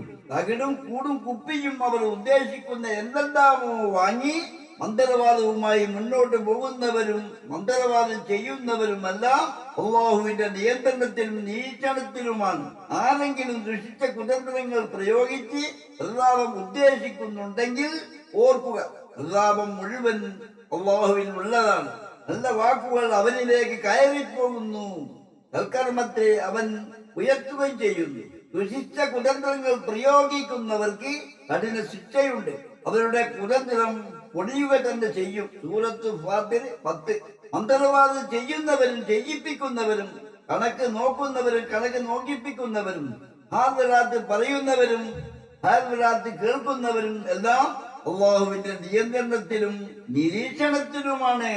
അല്ലാഹു തിരുപ്പതിപ്പെട്ട് നൽകിയ പ്രവാചക പാരമ്പര്യത്തിൽ നിന്നും വ്യത്യസ്തമായി അല്ലാഹുവിന്റെ ഇഷ്ടദാസന്മാരാണെന്നും ഔലിയാക്കളാണെന്നും സൂഫിയാക്കളാണെന്നും പറഞ്ഞു നടക്കുകയും അവരുടെ ഉള്ളതും ഇല്ലാത്തതുമായ പല വിധേനയുള്ള കരാമത്തുകളും പല വിധേനയുള്ള അത്ഭുതങ്ങളും പല വിധേനയുള്ള പോരിഷകളും മാധ്യമങ്ങളിലൂടെയും മറ്റു പ്രചരിപ്പിക്കുകയും കഴിഞ്ഞിടത്തോളം നേർമാർഗികളായ ചില പണ്ഡിതന്മാരിൽ പോലും അല്ലാഹുവും അവന്റെ റസൂലും തൃപ്തിപ്പെടാത്ത പലതും കടന്നു കൂടിയിരിക്കുന്നു.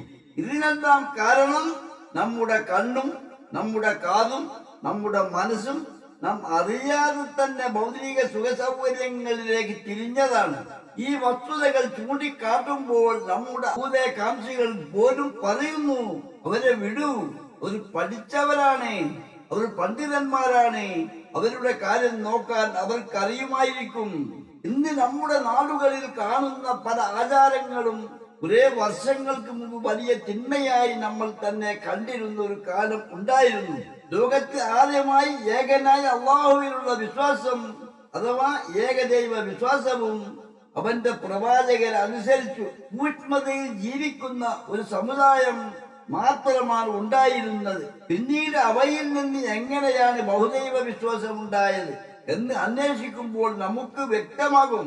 ലുക്മാൻ തന്റെ മകനെ ഉപദേശിച്ചുകൊണ്ട് പറഞ്ഞ സന്ദർഭം ഓർക്കുക. എന്റെ പ്രിയ മകനെ, നീ അള്ളാഹുവോട് പങ്കു ചേർക്കരുത്. തീർച്ചയായും അവനോട് പങ്കു ചേർക്കുക എന്നത് മഹാ അക്രമമാകുന്നു. സൂറത്തുൽ ലുഖ്മാൻ 13.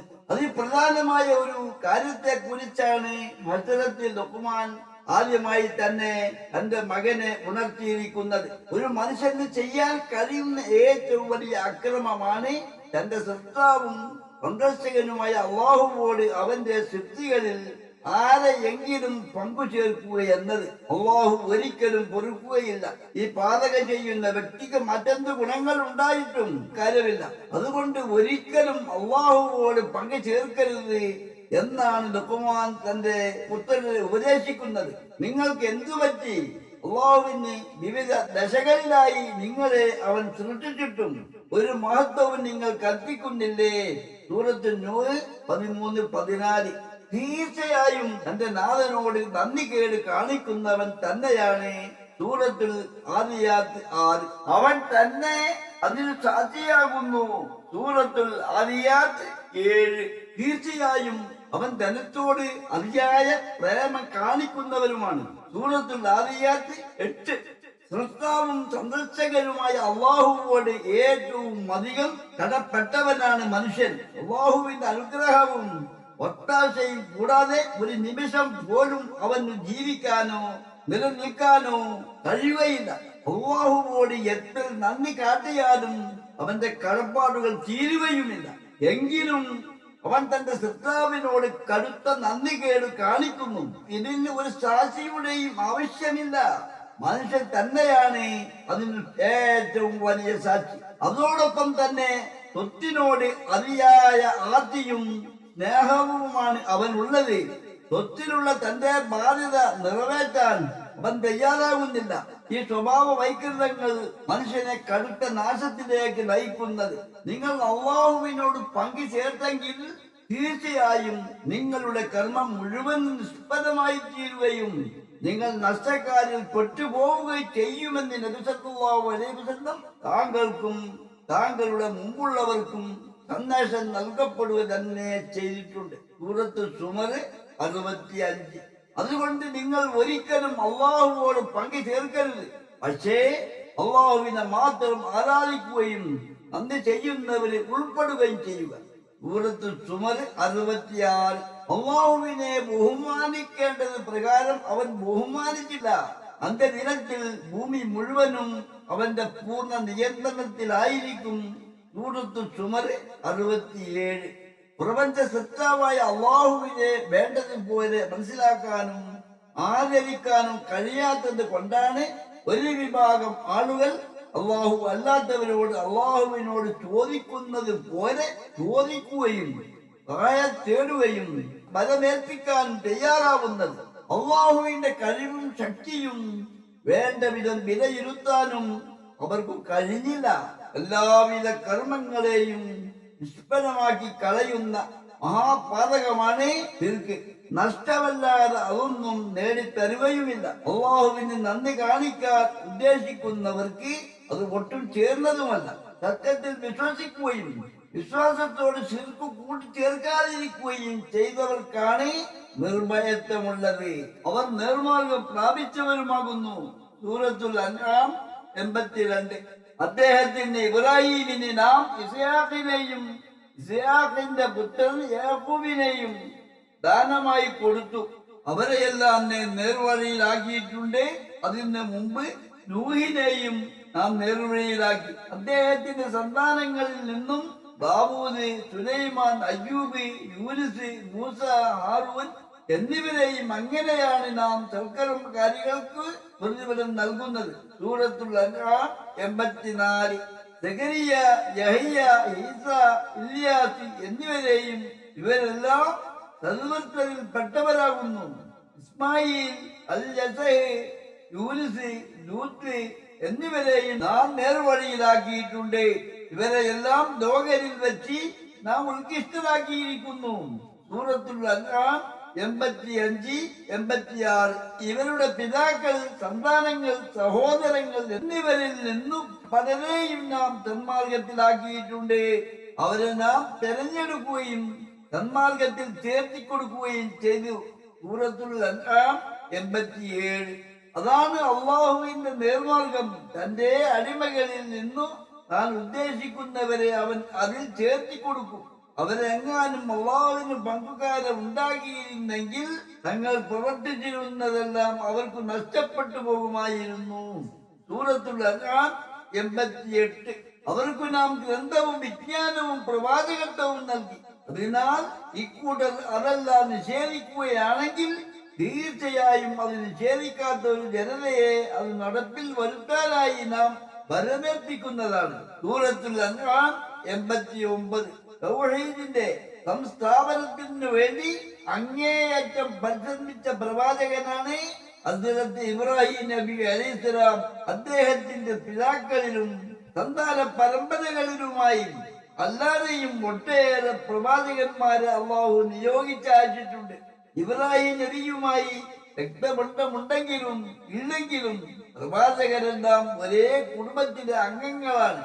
അവരെല്ലാം ശ്രേഷ്ഠന്മാരും ഉന്നതന്മാരും ഒരേ ആദർശത്തിനു വേണ്ടി, തൗഹീദിനു വേണ്ടി പരിശ്രമിച്ചവരും ആയിരുന്നു. അവരെല്ലാവരും സന്മാർഗം പ്രാപിച്ചവരുമാണ്.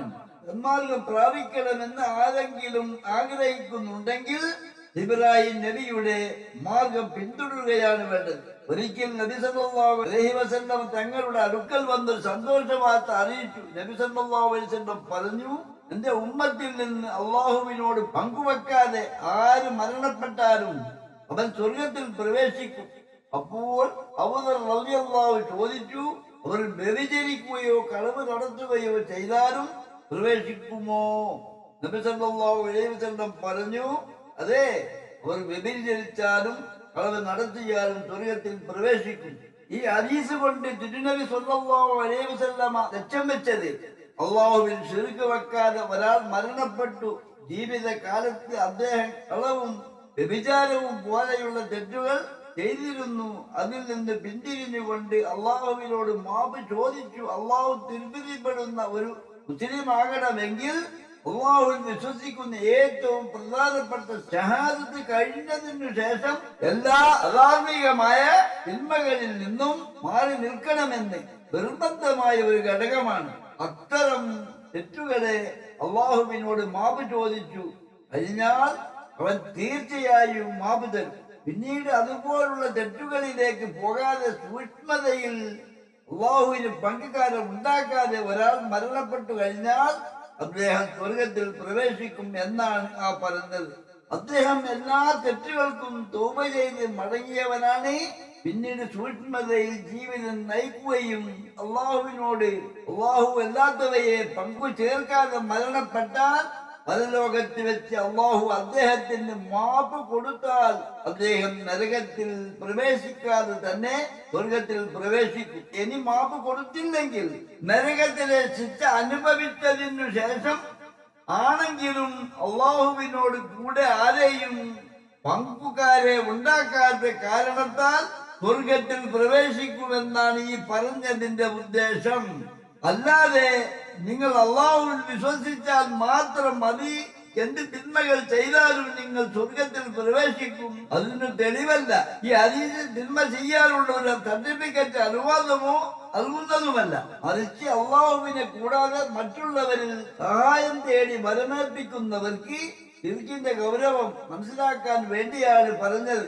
കള്ളുകുടിയോ വ്യഭിചാരമോ അറിവില്ലാതെ ചെയ്താൽ പോലും നിങ്ങൾ ശിർക്ക് ചെയ്യരുത്. ഇത് അള്ളാഹുവിന് ഏറ്റവും വലിയ കോപം ഉള്ളതാണ്. അള്ളാഹുവിനോട് വെല്ലുവിളിക്കുന്ന ഒരു പാപമാണ് എന്ന ഗൗരവമാണ് ഈ ഹദീസിലൂടെ ഉദ്ദേശം. അന്ത്യനാൾ കൊണ്ട് ഞാൻ സത്യം ചെയ്തു പറയുന്നു. സൂറത്തുൽ ഖിയാമ 1. ആക്ഷേപിക്കുന്ന മനസ്സുകൊണ്ടും ഞാൻ സത്യം ചെയ്തു പറയുന്നു, തീർച്ചയായും നിങ്ങൾ പുനർജീവിപ്പിക്കപ്പെടും. സൂറത്തുൽ ഖിയാമ 2. അന്ത്യനാൾ കൊണ്ടും ആക്ഷേപിക്കുന്ന മനസ്സുകൊണ്ടും സത്യം ചെയ്തുകൊണ്ടും മരണാന്തര ജീവിതം ഉണ്ടെന്ന വസ്തുത അള്ളാഹു ഊന്നി പറയുകയാണ്. ഏതൊരാളും തെറ്റ് ചെയ്യുമ്പോൾ അവന്റെ മനസാക്ഷി അവനെ ആക്ഷേപിക്കും എന്നത് ഒരു യാഥാർത്ഥ്യമാണ്. മനുഷ്യർ മരിച്ചു മണ്ണടിഞ്ഞാലും എല്ലുകൾ ദ്രവിച്ചു പോയാലും അവനെ പുനർജീവിപ്പിക്കുക എന്നത് അള്ളാഹുവിനെ സംബന്ധിച്ചിടത്തോളം ഒരു പ്രശ്നമേ അല്ല. വാസ്തവത്തിൽ ഈ ദിനത്തെ കുറിച്ചും ആത്മാവിനെ കുറിച്ചും ഞാൻ നിങ്ങളോട് സത്യം ചെയ്യുക അതിന്റെ ആവശ്യമില്ല.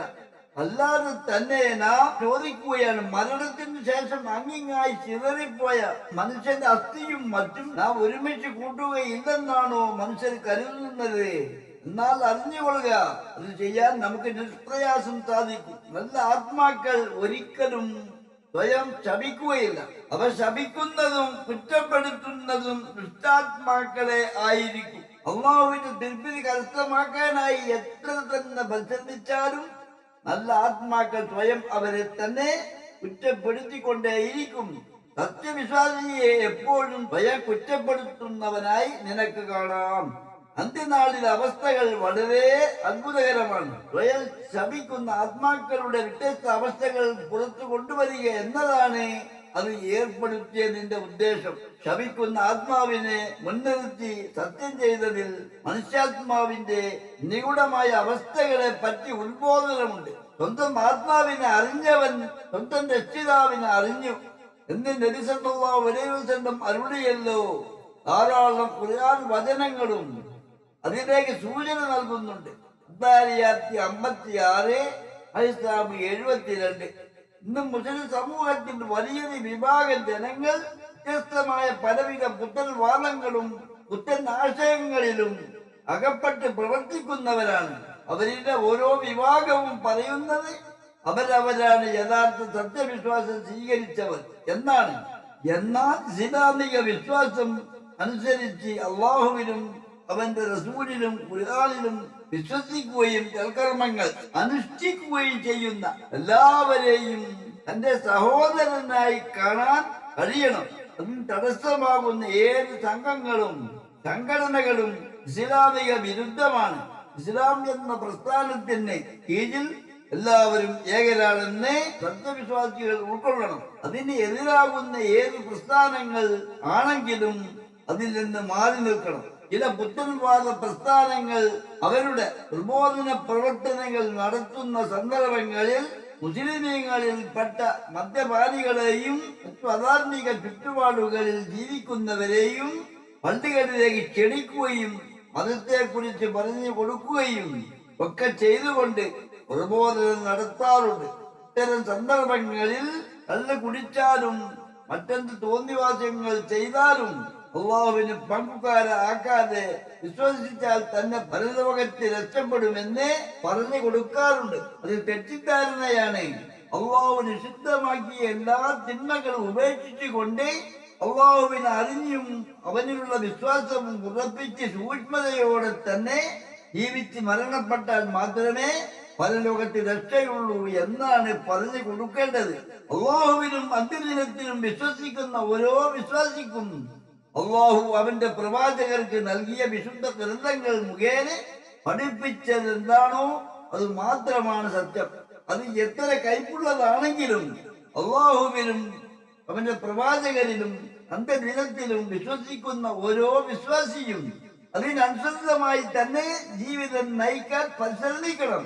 അറിവുള്ള ഉലമാക്കൾ, അറിവ് കുറവുള്ള വിശ്വാസി സമൂഹങ്ങൾക്ക് അള്ളാഹുവിനെ കുറിച്ചും അവന്റെ പ്രവാചകരെ കുറിച്ചും അള്ളാഹുവിന്റെ പ്രവാചകർക്ക് നൽകിയ ഖുർആനിലെ നിയമവിധി വ്യവസ്ഥകളെ കുറിച്ചും അവർക്ക് ശരിക്കും മനസ്സിലാക്കാൻ കഴിയുന്നത് പോലെ മനസ്സിലാക്കി കൊടുക്കുക. തീർച്ചയായും അതിമനോഹരമായ ഘടനയിൽ മനുഷ്യരെ നാം സൃഷ്ടിച്ചു. സൂറത്തുൽ തീൻ 4. മറ്റു എല്ലാ ജീവജാലങ്ങളെയും അള്ളാഹു മുഖം കുത്തിയ നിലയിലാണ് സൃഷ്ടിച്ചത്. മനുഷ്യരെ മാത്രം മുഖത്തോടെ സൃഷ്ടിച്ചു. അവൻ നീണ്ടു നിവർന്നു നടക്കുകയും കൈകൊണ്ട് ഭക്ഷിക്കുകയും ചെയ്യുന്നു. ബുദ്ധിയും ബോധവും സംസ്കാരവും ജ്ഞാനവും സംവേദനശേഷിയും തികഞ്ഞവനായാണ് മനുഷ്യരെ സൃഷ്ടിച്ചത്. അള്ളാഹു മനുഷ്യരെ എന്തിനാണോ സൃഷ്ടിച്ചത്, ശാശ്വതമായ പരലോക ജീവിതത്തിലേക്ക് വേണ്ടിയാണ് അവർ സൃഷ്ടിക്കപ്പെട്ടത്. അള്ളാഹു ഉദ്ദേശിക്കുന്ന അതാത് കാലഘട്ടത്തിലേക്ക് അവൻ ഉദ്ദേശിക്കുന്ന മനുഷ്യരെ ഉദ്ദേശിക്കുമ്പോൾ സൃഷ്ടിക്കുന്നു. വിശേഷ ബുദ്ധിയും സംസാര ശേഷിയും ചിന്താശക്തിയുമുള്ള മനുഷ്യർ ഈ പ്രപഞ്ചത്തിലെ അത്ഭുതങ്ങളിൽ ഏറ്റവും അത്ഭുതകരമായ സൃഷ്ടിയാണല്ലോ. ആ അത്ഭുത സൃഷ്ടിയായ മനുഷ്യ, ചിന്തിക്കുക, നാം മുമ്പ് എവിടെയായിരുന്നു? നാം എവിടെ നിന്ന് വന്നു? ഇനി നാം ഇവിടെ നിന്ന് എവിടേക്ക് പോകുന്നു? ഈ പ്രപഞ്ചത്തിൽ അത്ഭുത സൃഷ്ടിയായ മനുഷ്യരെ സൃഷ്ടിക്കുന്നതിന് മുമ്പ് തന്നെ ഈ പ്രപഞ്ചത്തെ സൃഷ്ടിച്ചു. അത്ഭുത മനുഷ്യന് ആവശ്യമുള്ളതെല്ലാം അള്ളാഹു നിശ്ചയിച്ച ഓരോ മനുഷ്യരിലും, അത്രയും സ്ത്രീ പുരുഷന്മാരായ മനുഷ്യരെയും അള്ളാഹു നിശ്ചയിച്ച ഓരോ കോതമ്പ് മണിക്കുള്ളിൽ അള്ളാഹു നിശ്ചയിച്ച അത്രയും കോതമ്പ് മണികളും, അതുപോലെ അള്ളാഹു നിശ്ചയിച്ച ഓരോ നെൽമണിക്കുള്ളിൽ ധാരാളം നെൽമണികളും, അതുപോലെ അള്ളാഹു നിശ്ചയിച്ച ആടുകൾക്കുള്ളിലും പശുക്കൾക്കുള്ളിലും അള്ളാഹു നിശ്ചയിച്ച മറ്റു എല്ലാ മൃഗങ്ങൾക്കുള്ളിലും അള്ളാഹു നിശ്ചയിച്ച പറവകൾക്കുള്ളിലും അള്ളാഹു നിശ്ചയിച്ച സർവ്വ ജീവജാലങ്ങൾക്കുള്ളിലും അള്ളാഹു നിശ്ചയിച്ചു ഒരുക്കി വെച്ച സൃഷ്ടാവും സംരക്ഷകനും പരിപാലകനും ഏകനുമായ അള്ളാഹുവിനെ കുറിച്ച് ഈ അത്ഭുത മനുഷ്യൻ ചിന്തിക്കേണ്ടതല്ലേ? ഭൂമിയിലുള്ളത് മുഴുവൻ നിങ്ങൾക്ക് വേണ്ടി സൃഷ്ടിച്ചത് അവനാണ്. സൂറത്തുൽ ബഖറ 29. ഏതൊരു വസ്തുവിന്റെയും ഖജനാവുകൾ നമ്മുടെ പക്കലാണുള്ളത്. നിശ്ചിത അളവനുസരിച്ച് മാത്രമേ നാം അത് വിട്ടുകൊടുക്കുകയുള്ളൂ. സൂറത്തുൽ ഹിജ്ർ 21. അല്ലാഹുവിന്റെ ഖജനാവുകൾ എപ്പോഴും നിറഞ്ഞു നിൽക്കുന്നതാണ്. ഒരു വസ്തുവിനും അവന്റെ പക്കൽ ക്ഷാമമില്ല. പക്ഷേ ഒരു നിശ്ചിത കണക്കനുസരിച്ച് മാത്രമേ അള്ളാഹു അത് വിട്ടുകൊടുക്കുകയുള്ളൂ. ചിലർക്ക് അവർ വിശാലമായി ധാരാളമായി നൽകുന്നു, മറ്റു ചിലർക്ക് വളരെ പരിമിതമായും കൊടുക്കുന്നു, വേറെ ചിലർക്ക് വളരെ കുടിച്ചാക്കിയും കൊടുക്കുന്നു. അള്ളാഹു നിശ്ചയിച്ച ഈ വ്യവസ്ഥയാണ് നാം അള്ളാഹുവിൽ നിന്നുള്ള ഖദർ എന്ന് പറയുന്നത്.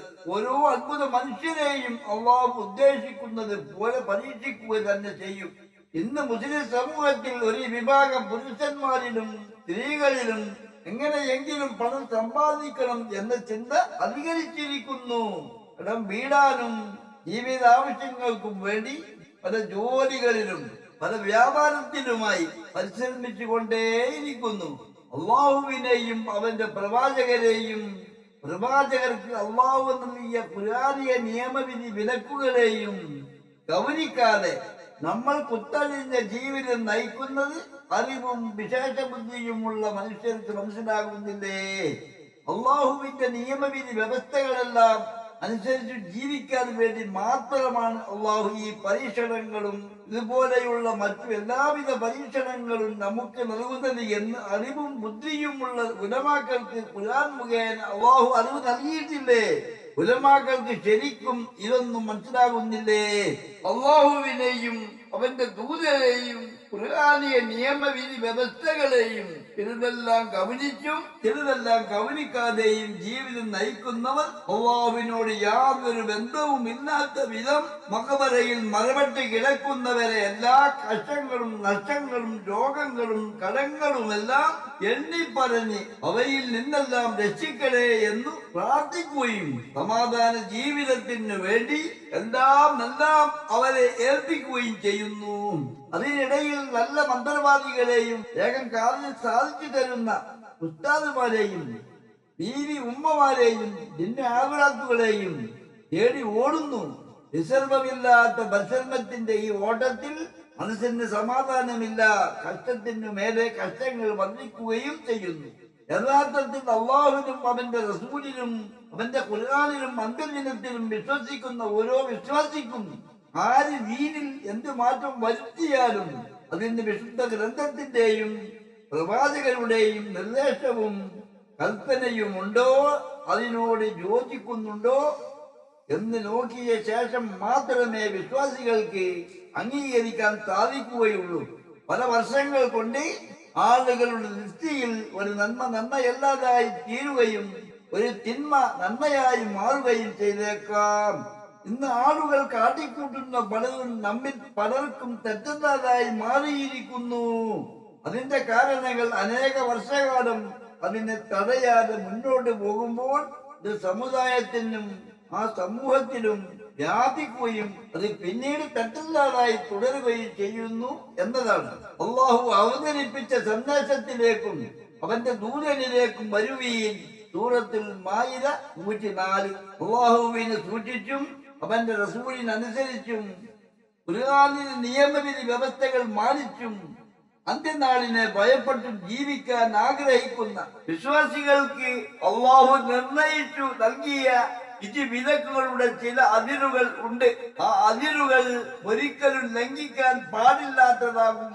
ആ അതിരുകളെല്ലാം ഖുർആനിലെ നിയമവിധി വ്യവസ്ഥകളെയും ചിലതെല്ലാം കവനിച്ചും ചിലതെല്ലാം കവനിക്കാതെ ജീവിതം നയിക്കുന്ന ചില ആളുകളുണ്ട്. അവർ ഏത് സമയത്തും അവ ലംഘിച്ചേക്കാം.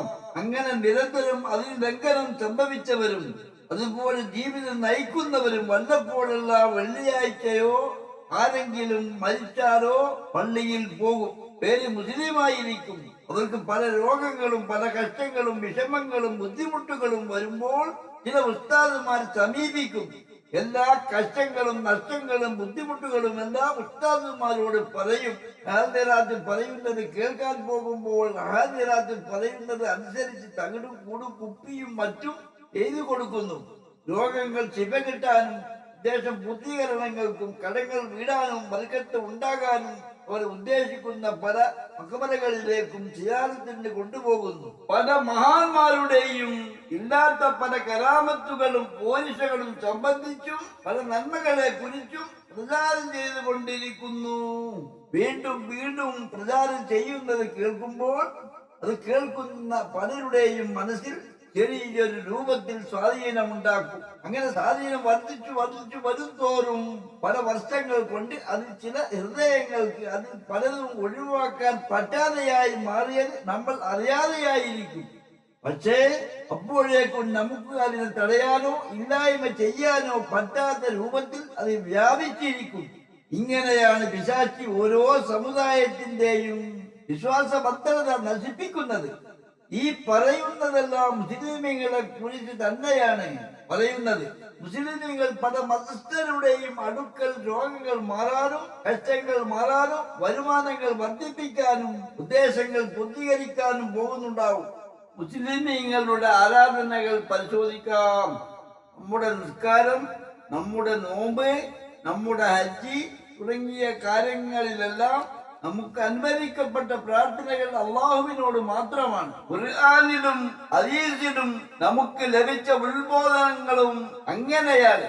എന്നാൽ അങ്ങനെ തന്നെയാണ് നിസ്കാരത്തിനും മറ്റ് ആരാധനക്കും പുറത്തുള്ള എല്ലാ പ്രാർത്ഥനകളും അള്ളാഹുവിനെ മാത്രം ആശ്രയിച്ചു ഏൽപ്പിച്ചുകൊണ്ടുള്ള അവരിലേക്ക് മാത്രം എല്ലാം സമർപ്പിച്ചുകൊണ്ടുള്ള ആ ശൈലി തന്നെയാണ് മറ്റു സമയങ്ങളിലും അനുവർത്തിക്കേണ്ടത്.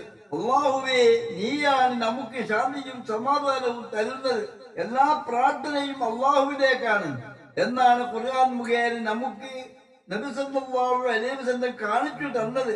നോമ്പിലും ഇത് തന്നെയാണ്. നീ നരകമോചനം നൽകണമേ, അള്ളാഹുവേ നീ മാപ്പ് നൽകണമേ, അള്ളാഹുവേ നീ കരുണ ചെയ്യണമേ, അള്ളാഹുവേ തൃപ്തിപ്പെട്ട മാർഗത്തിലൂടെ ഭക്ഷണം നൽകണമേ അല്ലാഹ്. ഇങ്ങനെ എല്ലാമായി പ്രാർത്ഥന അള്ളാഹുവിലേക്ക് മാത്രമാണ് സമർപ്പിക്കേണ്ടത്. ഖുർആനിലുള്ള പ്രാർത്ഥനകളും അള്ളാഹുവിലേക്ക് മാത്രം ആശ്രയിക്കാൻ ആഹ്വാനം നൽകുന്നു. അത് അതിന്റെ ഗൗരവം പഠിപ്പിക്കുന്നു. അള്ളാഹുവിൽ അല്ലാത്ത മറ്റു വഴികളെ സൂക്ഷിക്കുവാൻ അള്ളാഹു ഖുർആൻ മുഖേന ജാഗ്രതാ നിർദ്ദേശം നൽകി ഭയപ്പെടുത്തുന്ന ശിക്ഷാ മുന്നറിയിപ്പുകൾ നൽകുന്നു. ഹദീസുകളിലൂടെ ഇതിന്റെ എത്രയെത്ര വിശദീകരണങ്ങൾ സംഭവബഹുലമായ പല നബിമാരുടെയും ചരിത്രങ്ങൾ അനുഭവ പാഠങ്ങൾ എല്ലാം അള്ളാഹുവിലേക്ക് സമർപ്പിച്ചുകൊണ്ട് ഗമിച്ചുകൊണ്ട് അള്ളാഹുവിനെ മാത്രം ആശ്രയിച്ചുകൊണ്ട് അവന്റെ കാരുണ്യം മാത്രം പ്രതീക്ഷിച്ചുകൊണ്ട് അവന്റെ സഹായം മാത്രം എപ്പോൾ ലഭിക്കും എന്ന് ദുഃഖത്തോടെയും കടുത്ത ആശങ്കയോടെയും ഉറ്റുനോക്കിയിരുന്ന എത്ര എത്ര സന്ദർഭങ്ങൾ ലോകത്തെ പല പ്രവാചകന്മാരുടെയും കാലഘട്ടത്തിലും കടന്നു പോയിട്ടുണ്ട്. എത്ര എത്ര യുദ്ധവേളകളിലാണ് അള്ളാഹുവിന്റെ സഹായം കിട്ടുമോ എന്ന പ്രതീക്ഷയോടെയും വേവലാതിയോടെയും വിജയത്തിനു വേണ്ടി കാത്തിരുന്നത്. ബദറിന്റെയും അതുപോലെയുള്ളവയുടെയും ചരിത്രമൊക്കെ അള്ളാഹുവിന്റെ സഹായം കൊണ്ട് മാത്രമേ വിജയിക്കുകയുള്ളൂ എന്നതിന്റെ അടയാളമായാണ് നമ്മെ പഠിപ്പിക്കുന്നത്. അള്ളാഹുവിനെ സൂക്ഷിച്ചും അവന്റെ പ്രവാചകരനുസരിച്ചും അന്ത്യനാളിനെ അഥവാ പ്രതിഫല നാളിനെ ഭയപ്പെട്ടും ജീവിക്കാൻ ആഗ്രഹിക്കുന്ന വിശ്വാസികൾക്ക് അള്ളാഹുവിനെ കൂടാതെ മറ്റു പല സഹായികളും ഉണ്ടോ എന്ന് സംശയിക്കുന്ന രൂപത്തിൽ മഹാന്മാരുടെ മക്ബറകളിൽ ചെന്ന് എല്ലാം അവരെ ഏൽപ്പിക്കുന്ന രൂപത്തിൽ ഏൽപ്പിച്ചുകൊണ്ട് മുകളിൽ പറയുന്ന ശൈലിയിൽ നിന്നുള്ള ഒരു മാറ്റം, ഉപ്പാപ്പ എന്നെ രക്ഷിക്കണേ, എന്റെ രോഗം മാറ്റണേ, എനിക്ക് വീട് തരണേ, എനിക്ക് കുട്ടികളെ തരണേ, എനിക്ക് ജോലി തരണേ, എനിക്ക് കടം വീട്ടി തരണേ, എനിക്ക് വരുമാനം വർദ്ധിപ്പിച്ചു തരണേ എന്ന് അള്ളാഹുവിനെ കൂടാതെയുള്ള സമർപ്പിത മനസ്സോടെ പ്രാർത്ഥിച്ചാൽ അത് ഏകനായ അള്ളാഹുവിൽ വിശ്വസിക്കുന്ന ഒരു വിശ്വാസിക്ക് ഭൂഷണമാണോ? അള്ളാഹുവും അവന്റെ പ്രവാചകരും അവന്റെ വിശുദ്ധ ഗ്രന്ഥവും അംഗീകരിച്ചതാണോ?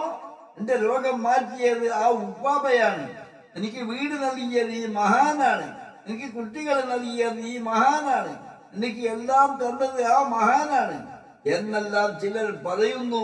അള്ളാഹുവിന്റെ കാരുണ്യമാണെന്നോ അവന്റെ അനുഗ്രഹമാണെന്നോ പറയാറില്ല.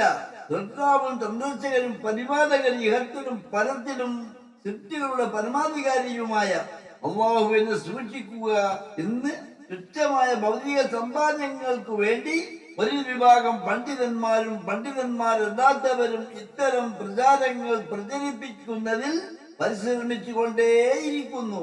ഈ പണ്ഡിതന്മാർ അള്ളാഹു തൃപ്തിപ്പെട്ട ഒരു അടിമയാകണമെങ്കിൽ അതിന് എങ്ങനെയെല്ലാം ജീവിക്കണം എന്നതിനെ കുറിച്ചു, അള്ളാഹുവിനോടുള്ള ഭയഭക്തി എല്ലാ നിമിഷവും നമ്മളിൽ എങ്ങനെയെല്ലാം നിലനിർത്തണം എന്നതിനെ കുറിച്ചോ, എങ്ങനെയെല്ലാം നമ്മൾ അള്ളാഹു തൃപ്തിപ്പെടുന്ന നന്മകൾ കരസ്ഥമാക്കണം എന്നതിനെ കുറിച്ചോ, എങ്ങനെയെല്ലാം നമ്മൾ അള്ളാഹു തൃപ്തിപ്പെടാത്ത തിന്മ വർദ്ധിച്ചു ജീവിതം നയിക്കണം എന്നതിനെ കുറിച്ചോ, അള്ളാഹുവിനെ സൂക്ഷിച്ചും അവന്റെ പ്രവാചകരനുസരിച്ചും പ്രതിഫല നാളിനെ ഭയപ്പെട്ടും ജീവിതം നയിക്കുന്നവർക്ക് പാരത്രീയ ലോകത്ത് അള്ളാഹു നൽകുന്ന അനുഗ്രഹങ്ങളെ കുറിച്ചും പറഞ്ഞു പഠിപ്പിച്ചു കൊടുത്ത് മെല്ലെ മെല്ലെ കൈപിടിച്ച് ഉയർത്തി പരിശുദ്ധ ദീനിന്റെ മാതൃക കാണിച്ചു കൊടുക്കേണ്ടവരായ ഉത്തരവാദിത്വപ്പെട്ട ഉലമാക്കൾ ഇന്ന് പല സംഘടനകളായി അവരവരുടെ സംഘടനയുടെ പേരിൽ സ്ഥാപനങ്ങൾ ഉണ്ടാക്കാനും അതിന് എങ്ങനെയെല്ലാം പുനർജനം കരസ്ഥമാക്കാനും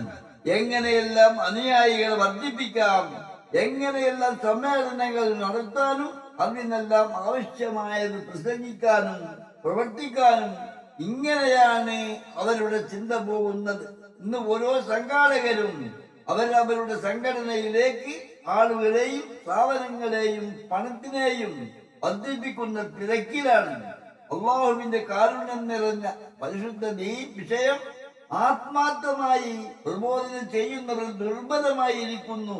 ഞങ്ങളുടെ നാഥ, ഞങ്ങളെ നിന്നെ അനുസരിക്കുന്നവർ അഥവാ നീ തൃപ്തിപ്പെടുന്ന മുസ്ലിമീങ്ങൾ ആക്കേണമേ. ഞങ്ങളുടെ സന്തതികളിൽ നിന്നും എന്നെ അനുസരിക്കുന്ന മുസ്ലിം സമുദായത്തെ സൃഷ്ടിക്കണമേ. സൂറത്തുൽ ബഖറ 128. മനുഷ്യ ജീവിതത്തിന് മഹത്തായ ഒരു ലക്ഷ്യമുണ്ട്. സർവലോക സൃഷ്ടാവും സർവാധിപതിയും സൂക്ഷ്മതയോടെ സർവ്വതും അടക്കി ഭരിക്കുന്നവനുമായ ആ നാഥന്റെ ലിഖാഇന്, ആ നാഥനെ കാണണമെന്ന് ആഗ്രഹിക്കുന്ന വിശ്വാസികൾ അള്ളാഹുവിന് സന്മാനം ഉണ്ടാക്കരുത്. മനുഷ്യ ഇടപാടുകൾ ഉണ്ടെങ്കിൽ അതിൽ നിന്നും മന്ത്രവാദം ആഭിചാരം പോലുള്ളവയിൽ നിന്നും അള്ളാഹു നിഷിദ്ധമാക്കിയ സർവ്വതിൽ നിന്നും അകലം പാലിച്ചുകൊണ്ട് പൂർണ്ണമായും വർജിക്കുക. എന്നാൽ ഏതെല്ലാമാണ് ചെറുപാവങ്ങൾ, ഏതെല്ലാമാണ് വൻപാവങ്ങൾ എന്നും വിശ്വാസികൾ തിരിച്ചറിവ് നേടി ചിന്തിച്ച് ജീവിതം നയിക്കേണ്ട ദിനങ്ങളാണ് നമ്മളിൽ നിന്ന് പിരിഞ്ഞു പോകുന്നത്. ഹൃദയത്തിലും ശരീരത്തിലും ഭക്ഷണത്തിലുമെല്ലാം ചെറുപാവങ്ങളിലും വൻപാവങ്ങളിലും അറിഞ്ഞും അറിയാതെയും അകപ്പെടുകയും ചെറുപാവങ്ങളും വൻപാവങ്ങളും തിരിച്ചറിയാതെ ജീവിതം നയിക്കുകയും ചെയ്തുകൊണ്ട് തൗബ ചെയ്ത് അപ്പോൾ അള്ളാഹുവിലേക്ക് ഖേദിച്ച് മടങ്ങാതെ സൽക്കർമ്മങ്ങളുമായി മുന്നോട്ട് പോകുന്നവർക്ക് പരലോകത്ത് പരാജയം തന്നെ.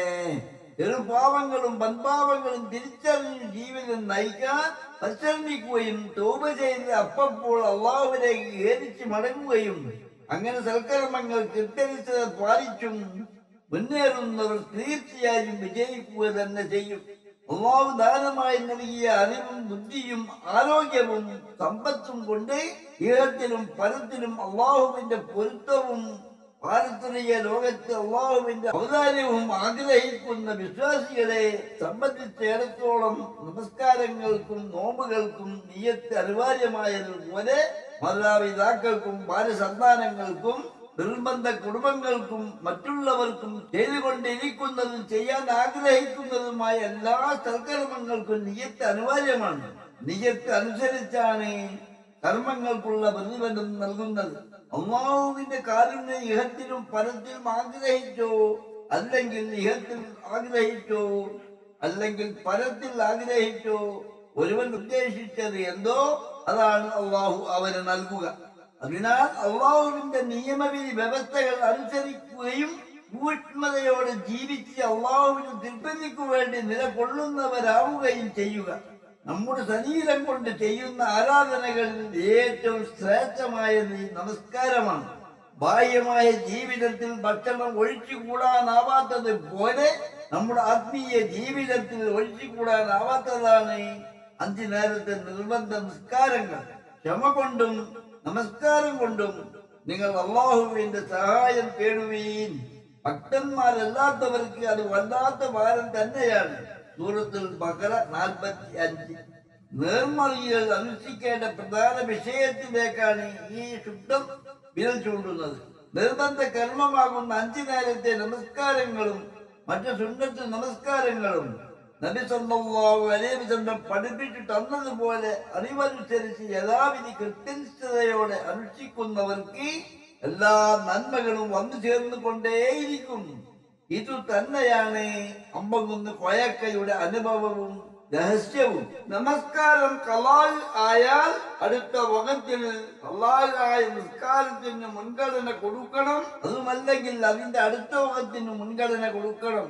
വിശ്വാസം യാഥാർത്ഥ്യമാവണമെങ്കിൽ ഏത് ജോലി തിരക്കിലും ഏത് ദുർഘട ഘട്ടങ്ങളിലും രോഗശയ്യയിൽ പോലും നടന്നോ ഇരുന്നോ നിന്നോ കിടന്നോ അനങ്ങാൻ കഴിയാത്ത അവസ്ഥയിൽ മനസ്സുകൊണ്ടോ പോലും വ്യവസ്ഥാപിതമായി ചെയ്യാവുന്ന രീതി അനുവദിക്കപ്പെട്ട കർമ്മമാകുന്നു 5 നേരത്തെ ഫർദ് നിസ്കാരങ്ങൾ. ക്ഷമയും നമസ്കാരവും ഒരു വ്യക്തിയിൽ സമ്മേളിച്ചു കഴിഞ്ഞാൽ അവൻ ഒരു കാര്യത്തിലും പരാജയപ്പെടുകയില്ല. അവന്റെ ജീവിതത്തിന്റെ സർവ്വ മേഖലകളിലും അള്ളാഹുവിന്റെ പരീക്ഷണങ്ങൾ ഉണ്ടാകും. അതുപോലെ തന്നെ അവന്റെ ജീവിതത്തിന്റെ സർവ്വ മേഖലകളിലും അള്ളാഹുവിന്റെ പ്രത്യേക സന്ദർശങ്ങളും അവനുണ്ടാകും. ക്ഷമയെന്ന് പറയാൻ എളുപ്പമാണ്. അത് 2 അക്ഷരമേ ഉള്ളൂ. നമ്മൾ എത്ര സൂക്ഷിച്ചിട്ടും ഉണ്ടാകുന്ന അപകടത്തിലോ മറ്റു കഷ്ടനഷ്ടങ്ങളിലോ നമുക്ക് ക്ഷമിക്കാൻ കഴിയും. എന്നാൽ ക്ഷമിക്കാൻ കഴിയാത്ത അല്ലെങ്കിൽ ക്ഷമയുടെ പ്രധാനം അർഹിക്കുന്ന വിധം വകവെച്ച് കൊടുക്കാനാകാത്ത വേറെയും ഒട്ടേറെ കാര്യങ്ങളുണ്ട്. നമ്മുടെ വീടുകളിൽ ഉള്ളവരോടുള്ള പെരുമാറ്റത്തിലും ആവശ്യമായ ക്ഷമ, അതുപോലെ പുറത്തുള്ളവരോടും പെരുമാറ്റത്തിലും ക്ഷമ, കീഴി ജീവനക്കാരോടുള്ള ക്ഷമ, നമ്മുടെ ഇടപാടുകളിലെ ക്ഷമ, ഇതെല്ലാം ക്ഷമിക്കാൻ പലർക്കും കഴിയും. എന്നാൽ താൻ തന്നോട് തന്നെ പാലിക്കേണ്ടതും തനിക്കുള്ളിൽ തന്നെയും വേണ്ടതുമായ ക്ഷമയിലാണ് ഇന്ന് ബഹുഭൂരിപക്ഷം ജനവിഭാഗവും പരാജയപ്പെടുന്നത്. ഇന്ന് ഈ ആധുനിക കാലത്ത് ഏറ്റവും പ്രകടമായ ഉദാഹരണം മൊബൈൽ ഫോൺ ഉപയോഗം തന്നെയാണ്. അതിൽ അള്ളാഹു നിഷിദ്ധമാക്കിയ അനാവശ്യങ്ങൾ പൂർണ്ണമായും മാറ്റി നിർത്തിയാൽ തന്നെയും ആവശ്യമെന്ന് തോന്നുന്ന ഒരുപാട് നല്ല നല്ല കാര്യങ്ങളുടെ ബഹളമാണ്. അതും വാർത്തയും ഉപദേശവും ഗുണപാഠവും സതുപദേശവും ഫോട്ടോ ഫീച്ചറും ഇൻഫോർമേറ്റീവ് ബ്ലോഗുകളും അങ്ങനെ നീണ്ടു പോകുന്ന നല്ലതെന്ന് തോന്നിക്കുന്ന കാര്യങ്ങളുടെ പട്ടികക്ക് മുമ്പിൽ പോലും നമ്മുടെ അശ്രദ്ധ നിമിത്തവും പിശാചിന്റെ ദുർചെയ്തികളിൽ അകപ്പെട്ടും വിലപ്പെട്ട നമ്മുടെ സമയങ്ങൾ കടന്നു പോകുന്നത് പോലും നമുക്കറിയുന്നില്ല. ലോകത്തിന്റെ പല ഭാഗത്തുള്ള ചൂടേറിയ വാർത്തകളും വാദപ്രതിവാദങ്ങളും ദാസീയ യുദ്ധവും കണ്ടും കേട്ടും നാം പകരമായി എന്നെന്നും നമ്മുടെ എത്ര മണിക്കൂറുകളാണ് ഈ മാന്ത്രിക യന്ത്രം കവർന്നെടുക്കുന്നത്. നമ്മുടെ ഇഹലോകത്തേക്കും പരലോകത്തേക്കും വല്ല നന്മ എന്തെങ്കിലും ഉണ്ടാകുമോ? ഇല്ല. എന്നാൽ ഏറ്റവും നിസ്സാരമായ ചില നന്മകൾ ഉണ്ടാകാം. അള്ളാഹുവിനും അവന്റെ പ്രവാചകരിലും ഖുർആനിലും അന്ത്യദിനത്തിലും അഥവാ പുനരുദ്ധാന ദിനത്തിലും വിശ്വസിക്കുന്ന വിശ്വാസികൾ പലരും നിർബന്ധ നമസ്കാരങ്ങൾ പോലും മറക്കുന്നു. ഖുർആൻ പാരായണവും മറ്റു ദിക്റുകളും സ്വലാത്തുകളും കൃത്യനിഷ്ഠതയോടെ നിർവഹിച്ചിരുന്നവർക്ക് പോലും കൃത്യനിഷ്ഠത പാലിക്കാൻ പറ്റാതെ അവ വിട്ടുപോകുന്നു. ചിലർ കൂട്ടുകുടുംബങ്ങൾ പുതുക്കുന്നതും നിലനിർത്തുന്നതും അവഗണിക്കുന്നു. പ്രഭാഷണങ്ങളും ദിക്റിന്റെ സദസ്സുകൾക്കും സമയമില്ല എന്ന് പറഞ്ഞ് വേണ്ടെന്ന് വെക്കുന്നു. എല്ലാം ഈ മാന്ത്രിക യന്ത്രത്തിലൂടെ ലഭിക്കുമല്ലോ എന്ന പൈശാചിക ധാരണയാലുള്ള ഈ പിത്തനകളിലൂടെയാണ് ഇന്ന് ഇതെല്ലാം സംഭവിക്കുന്നത്.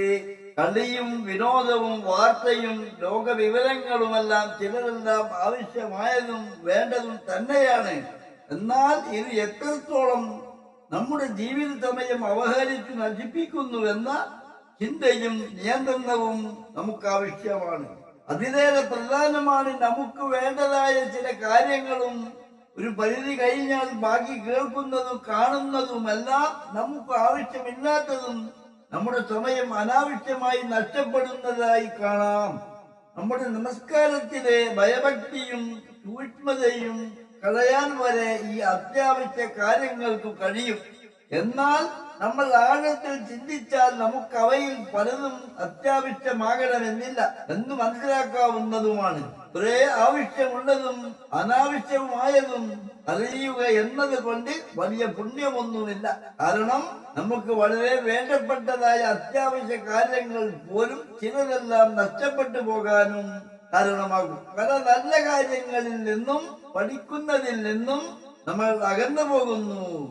അള്ളാഹുവിനെ സൂക്ഷിച്ചും അവന്റെ പ്രവാചകരനുസരിച്ചും അന്ത്യദിനത്തെ ഭയപ്പെടുന്ന ഓരോരുത്തർക്കും ജീവിതത്തിന്റെ എല്ലാ തുറകളിൽ ക്ഷമ അത്യാവശ്യമാണ്.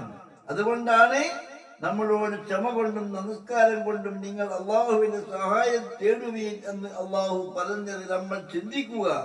അള്ളാഹു ആദ്യം ക്ഷമയാണ് നമ്മോട് പറഞ്ഞത്, ശേഷം മാത്രമാണ് നമസ്കാരം പറഞ്ഞത്.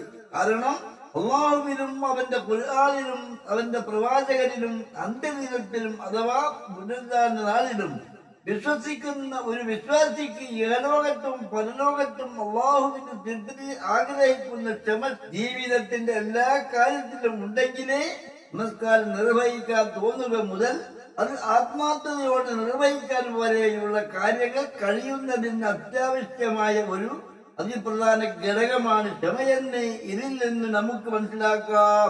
നമ്മെ പ്രകോപിപ്പിക്കുന്ന കാര്യങ്ങളോട് മാത്രമല്ല, നമ്മെ പ്രലോഭിപ്പിക്കുന്ന അഥവാ അള്ളാഹു നിഷിദ്ധമാക്കിയ സകല കാര്യങ്ങളിലും നമുക്ക് ക്ഷമിച്ച് അകന്നു നിൽക്കാൻ കഴിയണം. അപ്പോഴാണ് നമ്മുടെ ക്ഷമ പൂർണ്ണമാകുന്നത്.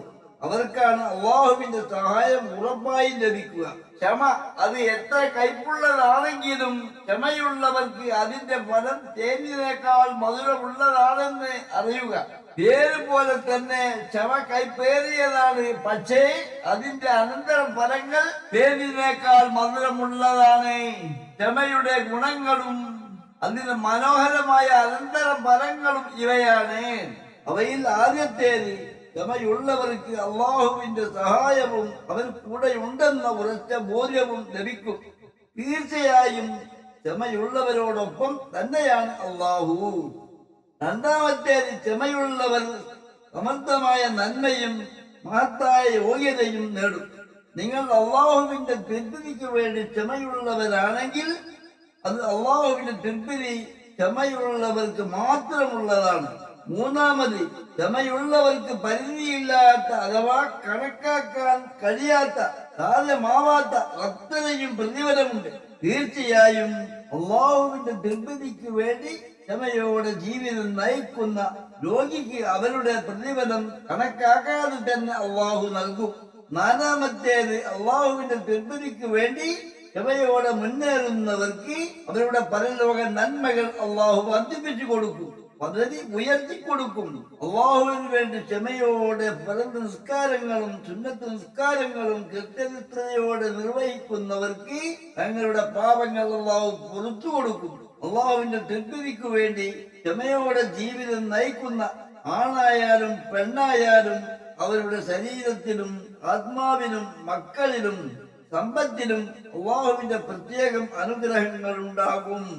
കർത്താവും സന്ദർശകരുമായ അള്ളാഹുവിനെ കുറിച്ചും ശരിയാം വിധം മനസ്സിലാക്കുന്ന സത്യവിശ്വാസിയായ ഒരാൾ ജീവിതത്തിന്റെ എല്ലാ തുറകളിലും ക്ഷമയോടെയും സൂക്ഷ്മതയോടെയും നിസ്കരിക്കുമ്പോഴും ഖുർആൻ ഓതുമ്പോഴും ദിക്ർ ചൊല്ലുമ്പോഴും അള്ളാഹുവിനെ ഓർമ്മിക്കുന്ന ഏതൊരു കാര്യത്തിൽ ഹൃദയം പ്രവേശിക്കുമ്പോഴും മനസ്സിനെ സന്തോഷം തോന്നിക്കുന്നതും സമാധാനം കൊണ്ടുവരുന്നതുമായ ഒരു പ്രകാശം ഹൃദയത്തിൽ അനുഭവപ്പെടും. അപ്പോൾ നിസ്കരിക്കുന്നവനായാലും ഖുർആൻ ഓതുന്നവനായാലും ദിക്ർ ചൊല്ലുന്നവനായാലും അള്ളാഹു തൃപ്തിപ്പെടുന്ന ഏതൊന്നിൽ ഹൃദയം മുഴുകുന്നവരായാലും അങ്ങേയറ്റം അള്ളാഹുവിനെ മഹത്വപ്പെടുത്തിയും അങ്ങേയറ്റം താഴ്മയും വിനയവും പ്രകടിപ്പിച്ചും നമ്മൾ ചെയ്യുന്ന കർമ്മങ്ങൾ ഭംഗിയായി പൂർത്തീകരിക്കുക. അതാണ് അള്ളാഹു തൃപ്തിപ്പെടുന്ന ആരാധന. ഇബാദത്ത് ആരാധന അള്ളാഹുവിന് മാത്രം പാടുള്ളൂ. ഇബാദത്തിനും അർഹനായി മറ്റാരും തന്നെയില്ല. ഇസ്ലാമിന്റെ അടിസ്ഥാന സിദ്ധാന്തമാണിത്. ലാ ഇലാഹ ഇല്ലല്ലാഹ്, അള്ളാഹു ഒഴികെ ആരാധനക്ക് അർഹനായി ആരും തന്നെയില്ല എന്ന കലിമത്ത് തൗഹീദ് വിളംബരം ചെയ്യുന്ന ആശയമാണിത്. ഈ തത്വം അംഗീകരിക്കുകയും അതനുസരിച്ച് ജീവിക്കുകയും ചെയ്യുന്നവർക്കാണ് മുസ്ലിമീങ്ങൾ എന്ന് പറയുന്നത്. നിങ്ങൾ ക്ഷമ കൈകൊള്ളുകയും യഥാവിധി നമസ്കരിക്കുക, അവയുടെ സഹായത്തോടെ വിജയത്തിന്റെ മേഖലയിൽ വിഹരിക്കുക. അതാണ് ഖുർആന്റെ ഉപദേശം. സത്യവിശ്വാസികളാവുകയും സത്കർമ്മങ്ങൾ പ്രവർത്തിക്കുകയും ചെയ്തവരൊഴികെ അവർക്ക് തീരാത്ത പ്രതിഫലമുണ്ട്. സൂറത്തുൽ തീൻ 6. അള്ളാഹുവിനെ അറിയേണ്ടതുപോലെ അറിഞ്ഞ് അവന്റെ തൃപ്തി കരസ്ഥമാക്കണമെന്ന ആഗ്രഹത്തോടെ സൂക്ഷ്മതയിൽ ജീവിതം നയിക്കുന്നവരാരോ അവരുടെ അന്ത്യനിമിഷം വരെയും അതിനുശേഷവും എന്നെന്നും അവരിൽ അള്ളാഹുവിന്റെ അനുഗ്രഹങ്ങൾ നിറഞ്ഞിരിക്കും. അങ്ങനെ അഥവാ അള്ളാഹുവിനെയും അവന്റെ പ്രവാചകരെയും പ്രവാചകർക്ക് നൽകിയ ഖുർആനിക നിയമവിധി വ്യവസ്ഥകളെയും ഗവനിക്കാതെ ജീവിക്കുന്നവരെ പിന്നീട് അധമരായി നാം അവനെ മടക്കി. സൂറത്തുൽ തീൻ 5. അള്ളാഹു ഉദ്ദേശിക്കുന്ന ഓരോ മനുഷ്യരെയും അവൻ ഉദ്ദേശിക്കുമ്പോൾ തിരിച്ചു കൊണ്ടുപോകുന്നു. അള്ളാഹുവിനെയും അവന്റെ ദൂതരെയും അന്ത്യദിനത്തെയും അഥവാ പ്രതിഫല ദിനത്തെയും ഗവനിക്കാതെ ജീവിതം നയിക്കുന്നവർക്ക് അള്ളാഹു അവൻ സന്മാർഗത്തിലേക്ക് മടങ്ങാൻ വേണ്ടി അള്ളാഹു നിശ്ചയിച്ച പലവിധ ചെറുതും വലുതുമായ പരീക്ഷണങ്ങൾ ഒന്നൊന്നായി വന്നുകൊണ്ടേയിരിക്കും. അള്ളാഹു അവന്റെ അടിമകളെ എല്ലാവിധ രോഗങ്ങളിൽ നിന്നും എല്ലാവിധ പരീക്ഷണങ്ങളിൽ നിന്നും രക്ഷിക്കുന്നവൻ അള്ളാഹു മാത്രം. ഇതിന്റെ ചെറിയ ഉദാഹരണം, അതിസമർത്ഥനായ ഒരു ഡോക്ടർക്ക് പോലും ഒരു ഹൃദയ രോഗിയെ രക്ഷപ്പെടുത്താൻ കഴിയാത്തത് ചികിത്സയുടെ ഭൗതികമായ എല്ലാ സാഹചര്യങ്ങളും ഔഷധങ്ങളും കൃത്രിമ ഹൃദയവും മറ്റെല്ലാ സജ്ജീകരണങ്ങളും ഉണ്ടായിട്ടും രോഗി മരണപ്പെടുന്നത് ഡോക്ടറാണ് സുഖപ്പെടുത്തുന്നതെങ്കിൽ അവിടെ രോഗി മരിക്കാൻ ഒരു സാധ്യതയുമില്ല. എന്നാൽ പല കേസുകളിലും ഡോക്ടർ കൈമലർത്തുകയാണ് ചെയ്യുന്നത്. പരമാവധി ശ്രമിച്ചിട്ടും എല്ലാ ചികിത്സയും നൽകിയിട്ടും കൈവിട്ടുപോയി എന്ന വാക്ക് നമ്മളോട് സംസാരിക്കുന്നത് നമ്മൾ കേൾക്കാറുണ്ട്. രോഗം ശിവയാക്കുന്നത് മരുന്നോ ചികിത്സകനോ ചികിത്സാ സാമഗ്രികളോ അല്ലെന്നാണ്. അവയെല്ലാം ചികിത്സ നൽകുന്നതിനുള്ള ഉപകരണങ്ങൾ അല്ലാഹുവിന്റെ അവതാരങ്ങൾ മാത്രമാണ്. ഇങ്ങനെ ഓരോ മേഖലകളിലും എത്രയോ ഉദാഹരണങ്ങളുണ്ട്. അതിലേക്കൊന്നും നാം ഇപ്പോൾ കടക്കുന്നില്ല. അള്ളാഹു മനുഷ്യരും നിരന്തരം പരീക്ഷിച്ചു കൊണ്ടിരിക്കും. സത്യവിശ്വാസികളും സത്യനിഷേധികളും ഇങ്ങനെ പരീക്ഷണത്തിന് വിധേയരാകും. നമ്മൾ അള്ളാഹുവിലും അവന്റെ ഖുർആനിലും പ്രവാചകരിലും അന്ത്യദിനത്തിലും വിശ്വസിക്കുന്നതോടൊപ്പം നമ്മിൽ നിന്ന് വന്നുപോയ എല്ലാ ചെറുതും വലുതുമായ തെറ്റുകുറ്റങ്ങൾക്കും അള്ളാഹുവിലേക്ക് ഖേദിച്ച് മടങ്ങുകയും ഓരോ നിമിഷവും നമ്മളിൽ നിന്ന് വരുന്ന ചെറുതും വലുതുമായ തെറ്റുകുറ്റങ്ങൾക്ക് അപ്പോൾ അള്ളാഹുവിനോട് പശ്ചാത്താപിച്ചും ഖുർആനും സുന്നത്തും പൂർണ്ണമായി അനുസരിച്ചും ജീവിക്കുന്നതോടൊപ്പം അള്ളാഹുവിന്റെ പരീക്ഷണങ്ങളെ ഓരോന്നും സഹിച്ചും ശ്രമിച്ചും നേരിടുക തന്നെ വേണം. സത്യവിശ്വാസികളാണെന്ന് പറഞ്ഞത് കൊണ്ട് മാത്രം പരീക്ഷിക്കപ്പെടാതിരിക്കില്ല.